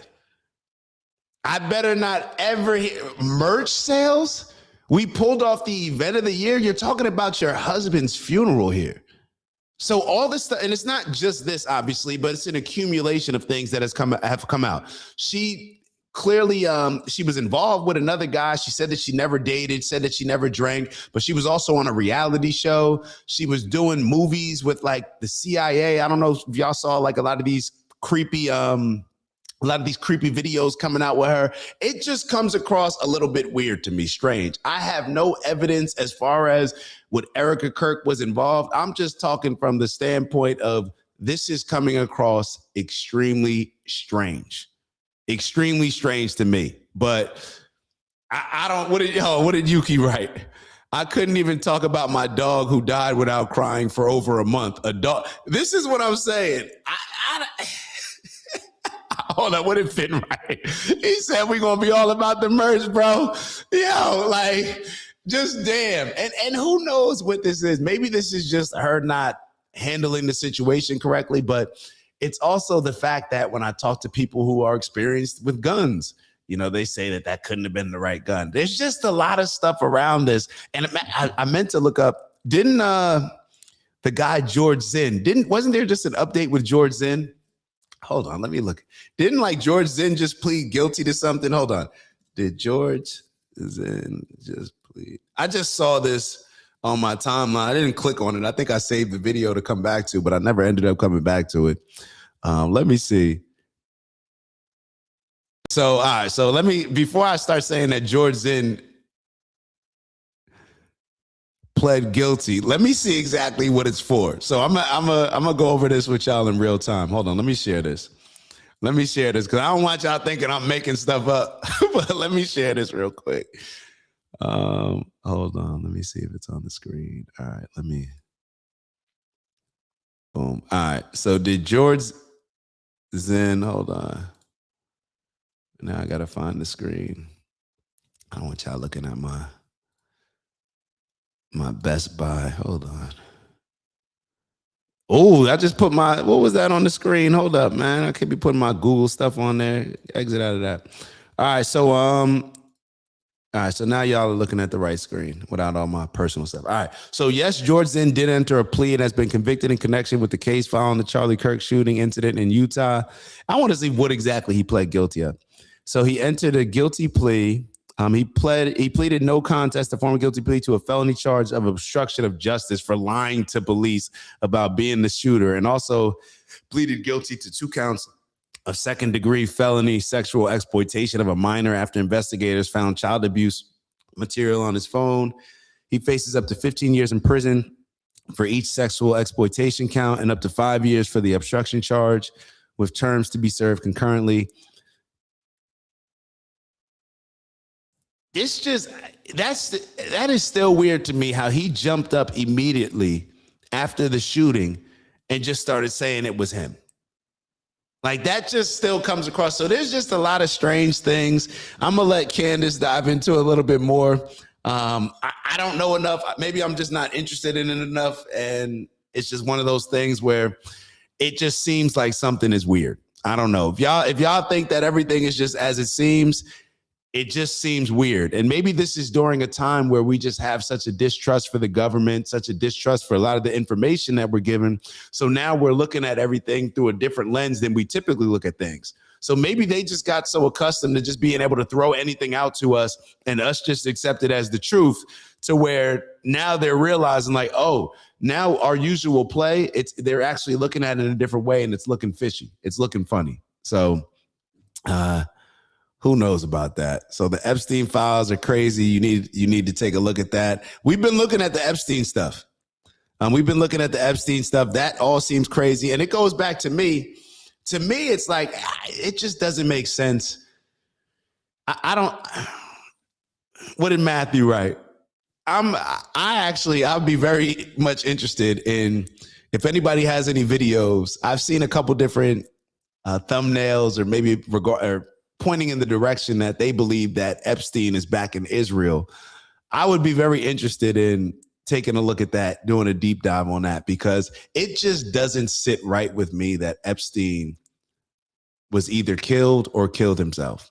I just didn't believe that.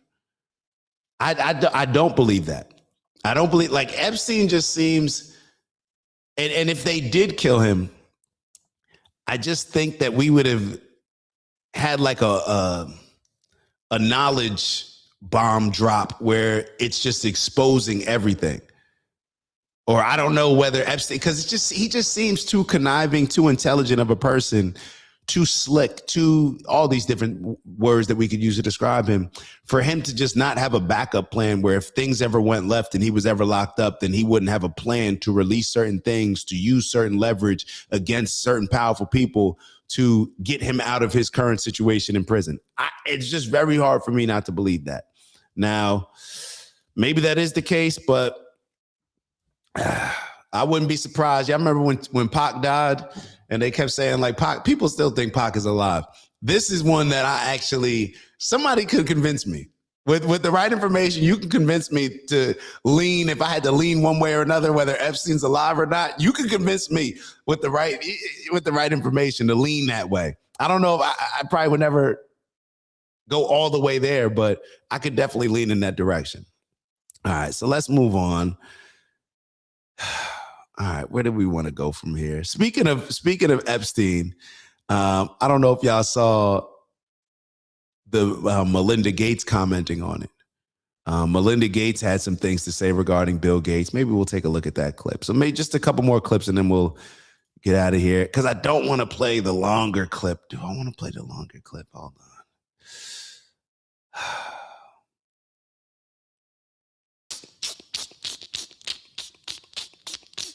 Do I want to play the longer clip?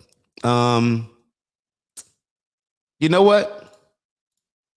We're going to pivot. We're going to pivot. We're going to pivot. We're going to pivot. This is what we're going to do. We're going to play that Tucker video that I was telling y'all about. Make sure y'all like. We're going to play that other video. I don't want to keep playing just little short videos, little fillers, wasting y'all time. We were already talking about religion. We mentioned the book of Enoch earlier.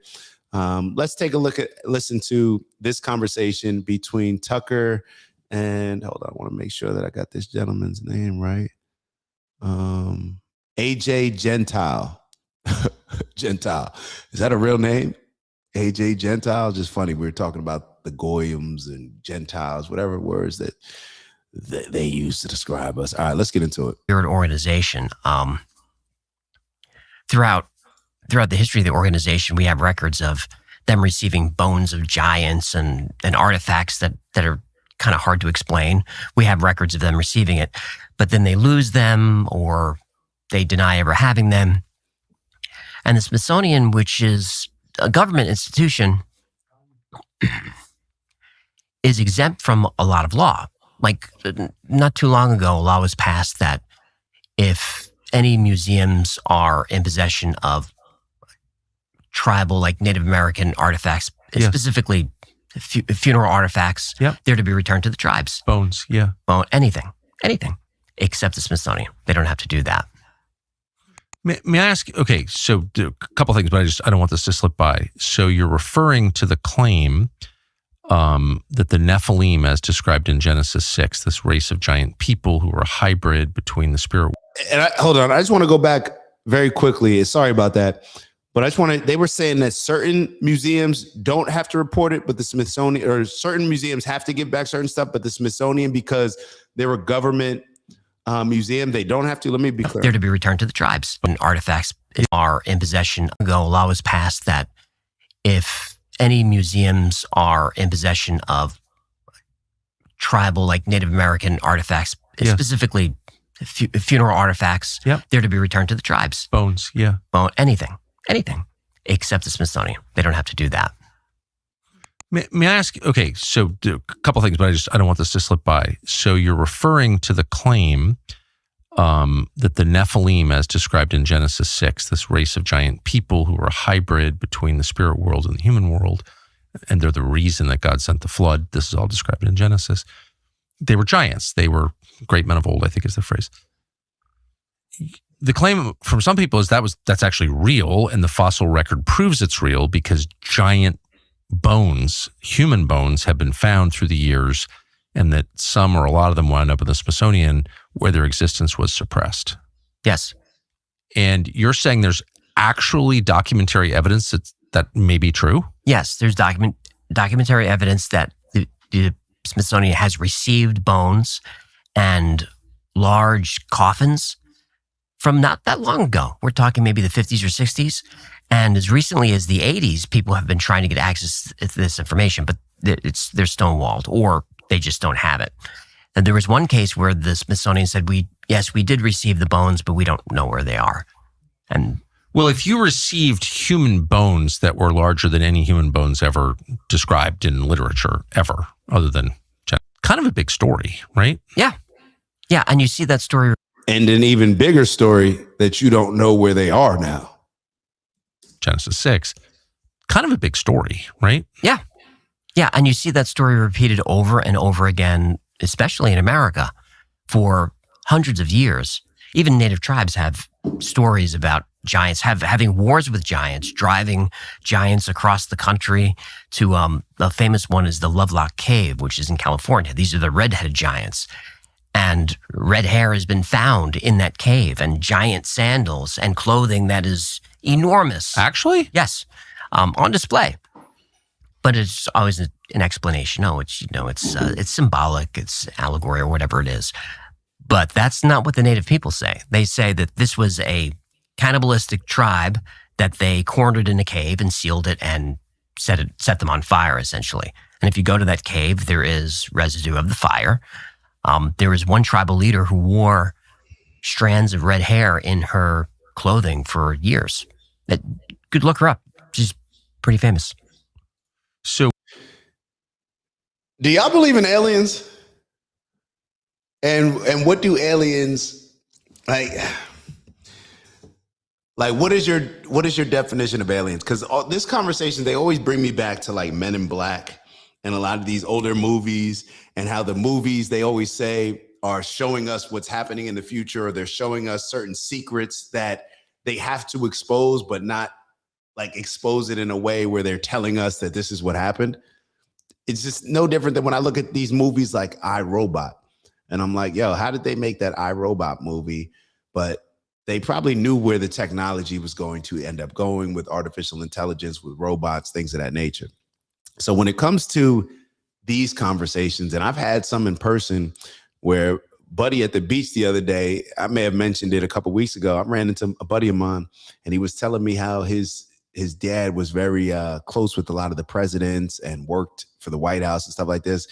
And he was telling me how they've already, like, within certain circles, like it's already confirmed that not only are there aliens, but it's like we've been communicating with these, and he was talking specifically about like this reptilian race. And apparently they're here, they're in America. He was mentioning certain areas in the world that are blocked off for American governments, or whether it's like these area, whatever. Yeah, y'all get what I'm saying. And I just want to know what y'all thoughts are, because a lot of it is like, a lot of our thoughts are shaped on just what was taught to us, like anything else. We taught aliens are crazy. Oh, that's just a movie. It's E.T. It's just that. Do y'all believe that there are aliens, that there's another advanced race of beings, either in America, in the world, in space, whatever it is? I just want to know, like, what are y'all kind of thoughts on it? And this is pre-Columbus's landing. That and let me also ask you this. If it's in a lot of these scriptures, but it was removed, and it was removed by politicians, right? So when you look at the book of Enoch, that explains the story that Tucker was earlier referencing with the group, the Watchers, these group of giants that were never supposed to breed with the humans, and then God decided to flood the planet and all that.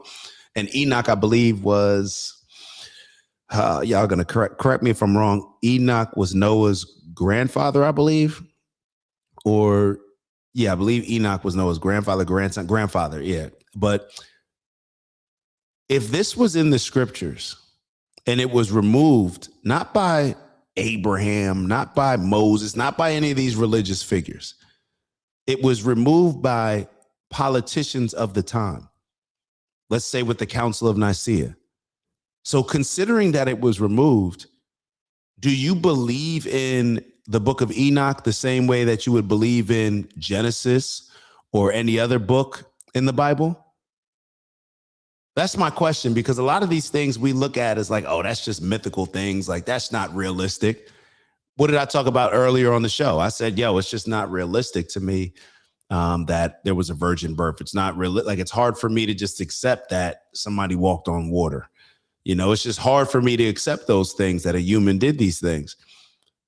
However, just because it's hard for me to accept doesn't mean that it's not true. So I just want to understand, what is everybody's thoughts on it? And if it says this in most religious books, most scriptures, or most religions have scriptures that talk about these things, why do we not accept it as being even considering it being true? If you ask most people about this, they probably would have no idea. They probably wouldn't buy into it. They would say it's just a myth, it's a conspiracy theory. So why are we able to question the things that politicians remove from the Bible, but we're not able to question the things that are currently in the Bible? Politicians remove that. So you get what I'm saying? Let's keep going. That incident, maybe not. It would be hard to say. It's just hard to see why redheaded people would be on the North American continent. I mean, talking about like Neanderthal DNA. Yeah, I mean, why would they be redheaded? Like none of the. So Ravens wrote, they were removed because they contradicted the Old Testament, not because of politicians. Please tell me what it contradicted. Please tell me what it contradicted. I'll ask ChatGPT as well, but since you're making the statement that they were removed because they contradicted the Old Testament, I would love to know which contradictions, because, and this is another thing. This is why. So if they were removed because they contradicted the Old Testament, but you're saying because it was the Old Testament and it contradicted the Old Testament, because the Bible, isn't the Bible a book of like what people could call contradictions? Because Jesus is supposed to be the new covenant, the new way. A lot of Jesus' teachings, like they contradict or they just don't align with the teachings of the Old Testament. So I just want to make sure that I'm clear as far as understanding. You're saying that they were removed because they contradicted the Old Testament and they were in the Old Testament compared to Jesus' teaching. Like, I'm just trying to figure out exactly what you're trying to say. But please, just elaborate. Just elaborate. So you wrote, hold on. So Raven responded and wrote, it's different for every book, would have to look it up. But Raven, how can you make the statement that it was removed because it contradicted the Old Testament, but then when I ask you, well, how did it contradict it? Your response is, it's different for every book, I'd have to look it up. See, that's more of a belief rather than an understanding to me. And there's nothing wrong with acknowledging that. But when you phrase it as this is truth, this is a fact, and it's really just something you believe in and don't really have the full understanding about, that's where a lot of this stuff goes left with these religious conversations, rather than just saying, hey, I think it was this, or like, oh, I don't know if this is true, but I think that they were. You get what I'm saying?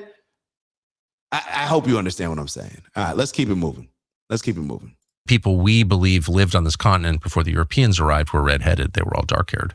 True, but if it's giants, then this is DNA that's a little different than ours. So maybe that's what they were. Has this ever been tested by anybody? No. So I guess this is the macro question, just to circle back to the first exchange.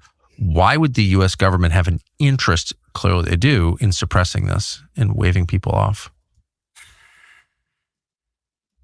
Boy, I hate to say I don't know so many times, but I really don't.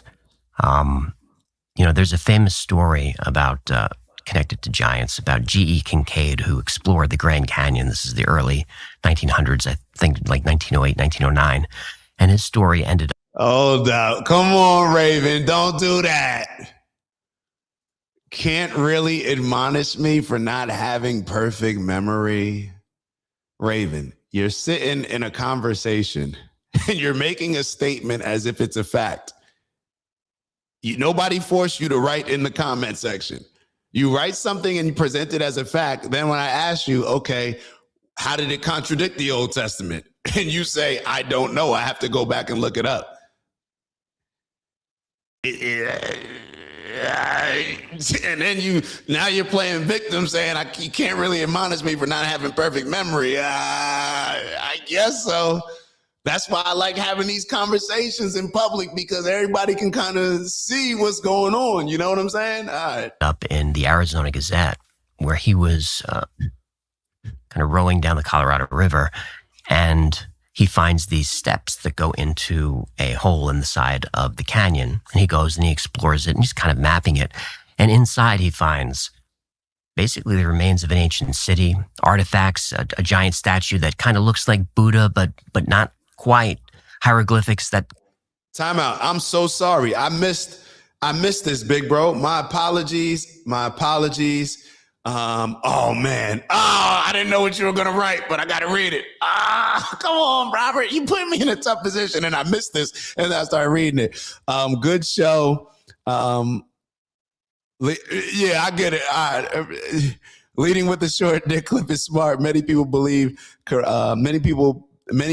Paul corrupted Christianity. He invented salvation through Christ only.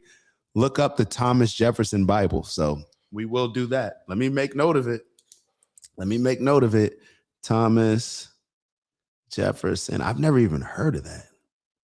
Have y'all heard of the Thomas Jefferson Bible? That was earlier in the conversation, but I missed it. So not really. Obviously, we're not going to go back to those combos, even though they all kind of, we're all talking about the same thing all the time. But many believe Paul corrupted Christianity. He invented salvation through Christ only. Look up the Thomas Jefferson Bible. I cannot wait to look into that. Hold on. I want to actually take a picture of that. Y'all take a picture of that on y'all screen. We're going to come back to that. We're going to talk about that on another show, another date. And then hold on before I forget this last one. Hold on. Uluwehi. That's my what's up, family? Dak, yes, God is a verb. I am the I am. Everywhere, all at once, love and logic, the substance of I all. Keep glitching and shine. Thank you. If y'all don't understand what Uluwehi is saying, I suggest y'all look into that. I know Mama Lay is over there like, yes. That I am. Literally, hold up. Can you see the goosebumps? I promise you, I have goosebumps on my arm. Whenever I hear the power of I am, it puts a lot of things in perspective. So let me get back to the video. My apologies. I'm going all over the place. But Uluwehi, thank you so much. It's much appreciated. You and Robert, thank you so much. Let's get back to it. Kind of look Egyptian, but not quite. And he comes out and he's putting together an expedition, and when it's time to go back and explore, he never shows up. And that story was in the papers. What bothers me about that one, it's one of the mysteries that I really wish I knew, is that you can find that opening in the Grand Canyon, and it's covered with an iron gate. And above that area of the canyon is a no-go zone. You cannot go there, you can't walk there. I'm sorry I'm stopping these, but I'm really not sorry. And I told you Mama Lay was going, I know Mama Lay. And so Soldier not having none of that. You said it contradicts itself. Prove it. So you going back to, and that's a fair statement. You can't make a statement and then say, well, I got to come back and I got to do more research. I got to do a refresher. It's going to take a while. Yeah, there's nothing. And this is a perfect opportunity for people to just say, yo, my bad. Maybe it is something that I thought let me do a little more research on it, or let me refresh my mind, and then I'll come back, rather than making the statement and just saying, well, it's still true. It's still a fact. You could say, like, hold up, let me get back to y'all. There's nothing wrong with just acknowledging that. But when you double down, it's like, ugh. All right. So Holly wrote something. I hope I didn't. Hold on. I hope I did not. I promise y'all, I'm going to keep looking. Okay. So Holly wrote, so God can form the whole earth, but he can't accomplish writing a book for the earth. This is why I love having these conversations with all y'all.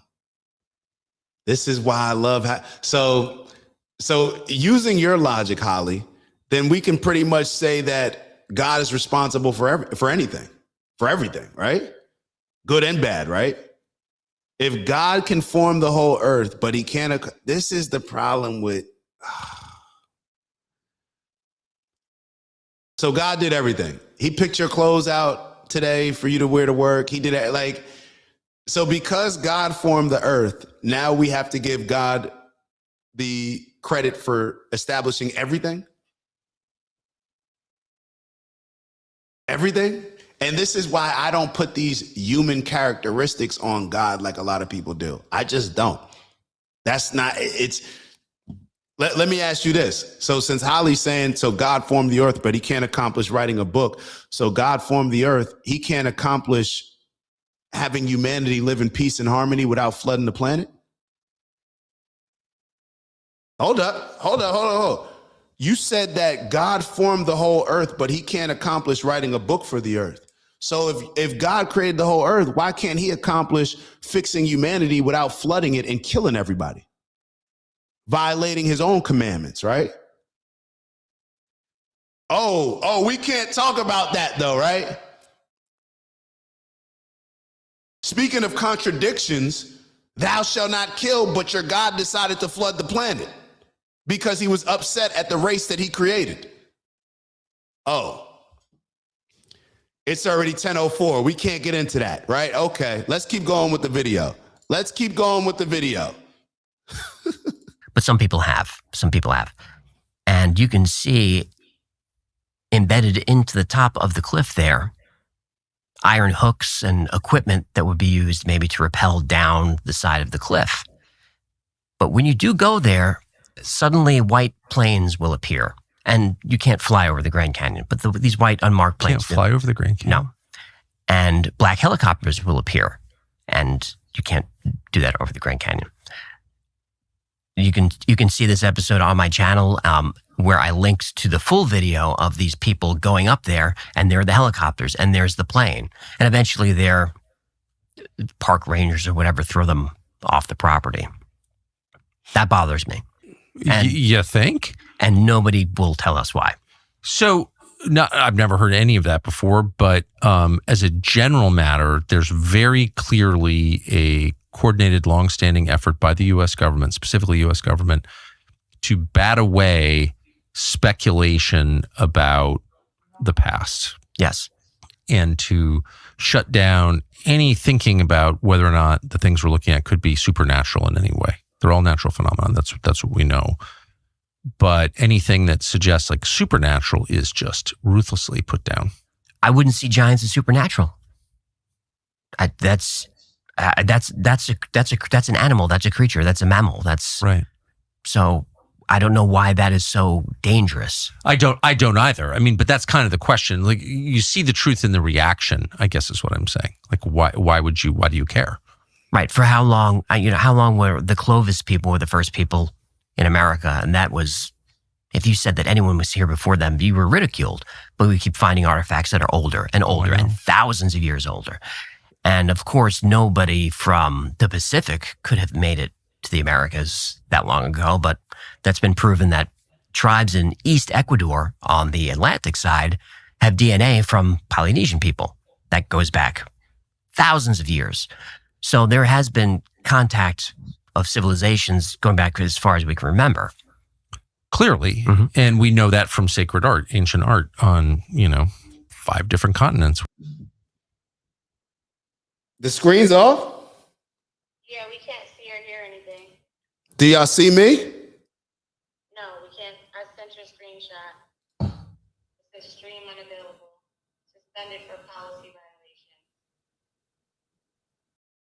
For real? Yeah, maybe you played Tucker for too long.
Now you can hear me?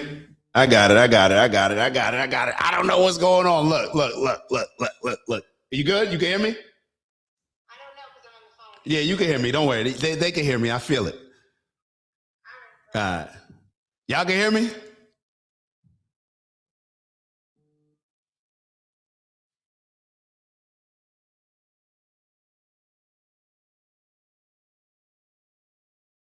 What did my dad write? My dad wrote, Dak is trying to fix it. Oh man, I love my dad, bro. Love my dad. What's up, Dad? What's up, Dad? We got to get you on here one day, man. We got to get you on here one day. Man. Shout out to the man that makes me believe that slavery was a choice. Just because I see him and how he could have accepted his life in the direction of it going in, being raised, the youngest of 9 kids, only one born, not on a farm, a sharecropping farm, became the first to go to college, became an attorney.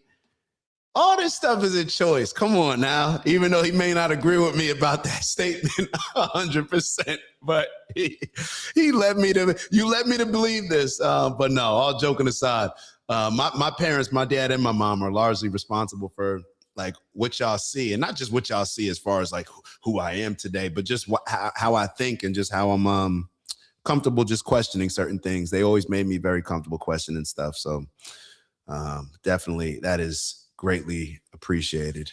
What did my dad write? It's the aliens. It's the aliens, my dad clowning. Yo, it's so funny. Hey, Dad. So a lot of people, real quick, and then we're going to finish up and get into our breathing, but do me a favor, like real quick. Derek, bro, yo. But like I was talking to my little cousin on my mom's side, and Jeremy, and he was like, yeah, he said something like regarding my dad being more like quiet than we're referencing something. Like, right, Mom? Don't you love all dad's jokes? Yeah. All right. Neither here nor there. Let's get into that. We're able to have this back and forth, able to discuss a lot of these ideas that we may not all agree on, but I think it helps us grow. And I think it helps us realize that even though people may not see the world the same way we see it, subscribe to the same things that we subscribe to, for me, it goes back to what Candace said. There's good people in every single group. There's bad people in every single group. I really do believe that this is a battle between good and evil, decent and evil, because it may be hard for some people to truly categorize properly what good is. I think that we can, but for those that don't, I always go back to that golden rule. It's biblical. It's in the Bible, right? Treat others the way that you want to be treated. So that's definitely one of the teachings that I subscribe to 100%. So yeah, that's how I look at it. That's how I'll continue to look at it until something brings me a different way. But whether you're Jewish, Christian, Muslim, not any of those above, whether you're atheist, whatever term it is that you describe, it doesn't matter to me. Because really, what is religion supposed to be? It's supposed to be a guide to help us become the best versions of ourselves. So if you have something else that is helping you become the best version of yourself, or if you're just not at that stage right now where you may be leaning into some of the Christian teachings today, Islamic teachings tomorrow, Jewish teaching, like that's perfectly fine for me. I think that we should learn from as many different things as we can, and it helps us become more well-rounded. And when I say well-rounded, I mean perhaps maybe less judgmental or less fixed in our way of thinking, and just open to the fact that, hey, everything that I've learned thus far, I may be wrong. I could wake up tomorrow and be completely wrong on a lot of the things that I've thought. And I've actually been in that position before where you just wake up and I'm like, yo, what was I thinking?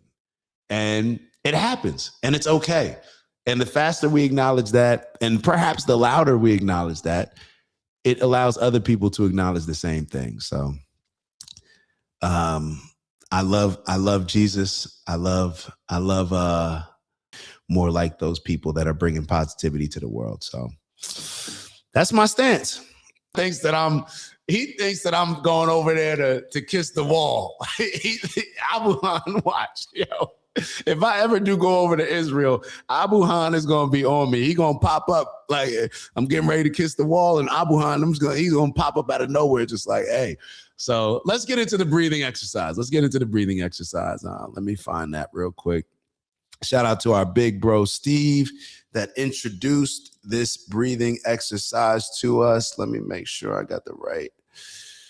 Bear with me. All right, so we're gonna go through 4 or 5 different cycles of this. It's similar to a box breathing technique. We're gonna just follow the yellow dot on the screen. If I can get it up on the screen, hold on. We're going to follow the yellow dot. Take this seriously, please. I'm asking because I think that it's very important. We don't take our breathing seriously or just being still or being in that meditative state.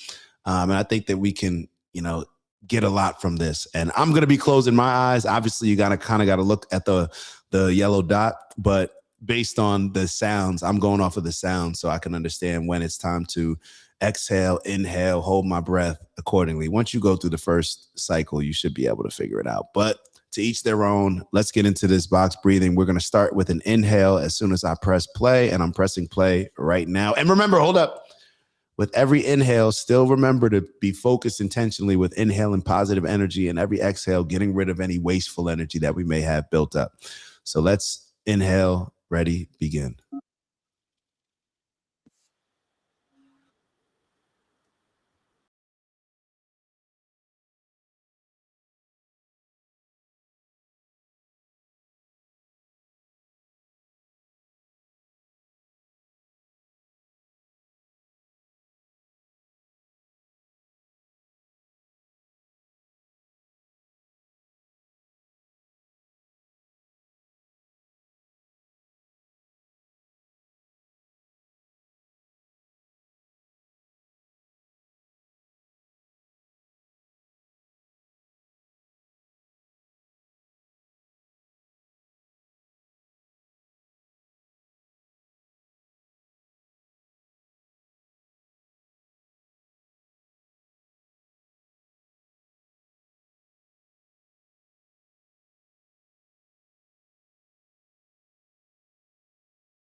Getting ready to go through our last cycle. Be very intentional with this next inhale and exhale. Positive energy. All right, get ready to release the remaining bit of that negative energy. Let it out.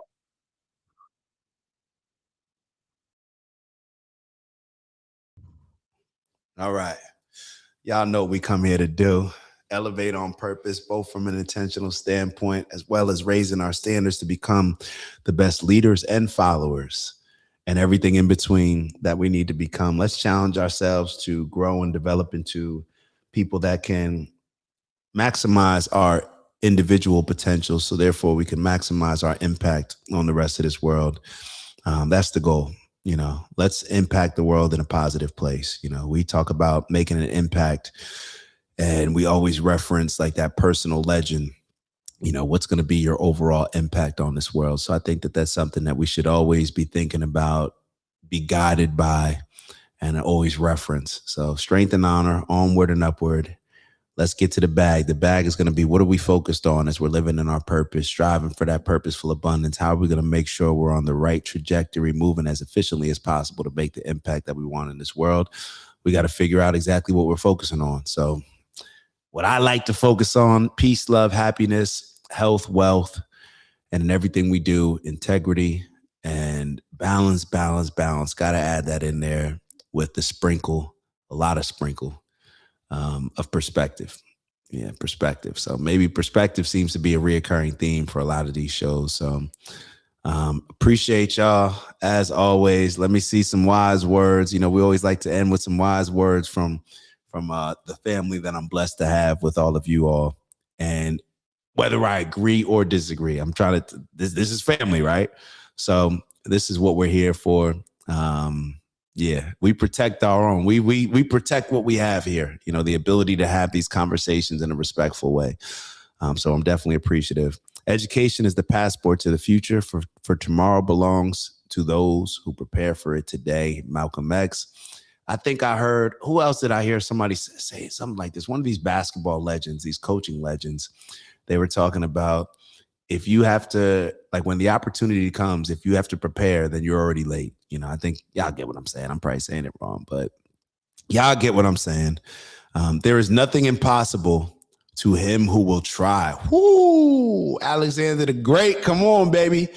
Come on, Alexander. That's my middle name. So yeah, Alexander the Great. I always, whenever I hear about Alexander the Great, there's always something in me that just gets a little extraness. So there's nothing impossible to him who will try. That is a fact. Think of the amount of changes that happens to a piece of food when you heat it. There is so much to learn in life. Always be on the diet that is life. Come on, come through. Definitely appreciate that, definitely appreciate that. Finn said, I genuinely appreciate this community, the support, the conversations, the humor, all of it. Respect to you all. Strength and honor to my OG family. Wow, ditto, Finn. I love y'all, man. I love y'all. Mama Lay, all of y'all, man. Knowledge has been my Doritos for life. I love that. I love that. Oh, shoot. A Nick promoting channel, Iron Descent, recently got deplatformed off YouTube. There needs to be a plan for migration from YouTube dependency. Wow, I didn't know Iron Descent got deplatformed.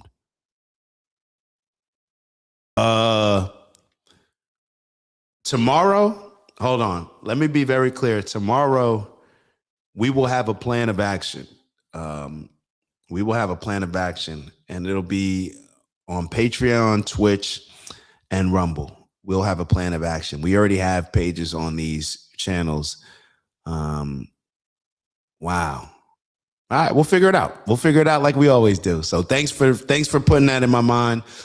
Tomorrow, tomorrow, damn, am I gonna be? I'm heading out to Super Bowl tomorrow. So it's gonna be damn. I don't even have an excuse because Phyllis gets up at 8 or at 5 California time, at 8 this time. I'm not gonna. All right, so I'm gonna have the timeout. I'm gonna have the show for the timeout tonight. I'm gonna put the thumbnail out tonight and schedule tonight. So we're gonna still do the same time. It'll be 5 a.m. where I'm at, but we'll still do the same time. We're gonna figure it out. I'll see y'all tomorrow, 8 a.m. man. I put it out there, so now I gotta stand by it.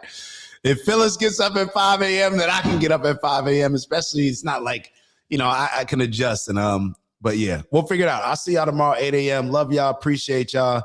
Y'all know what it is, man. Let's keep moving, keep elevating, and remind ourselves that this is gonna be our greatest week ever. Not even gonna be, it is our greatest week ever. I'll see y'all soon.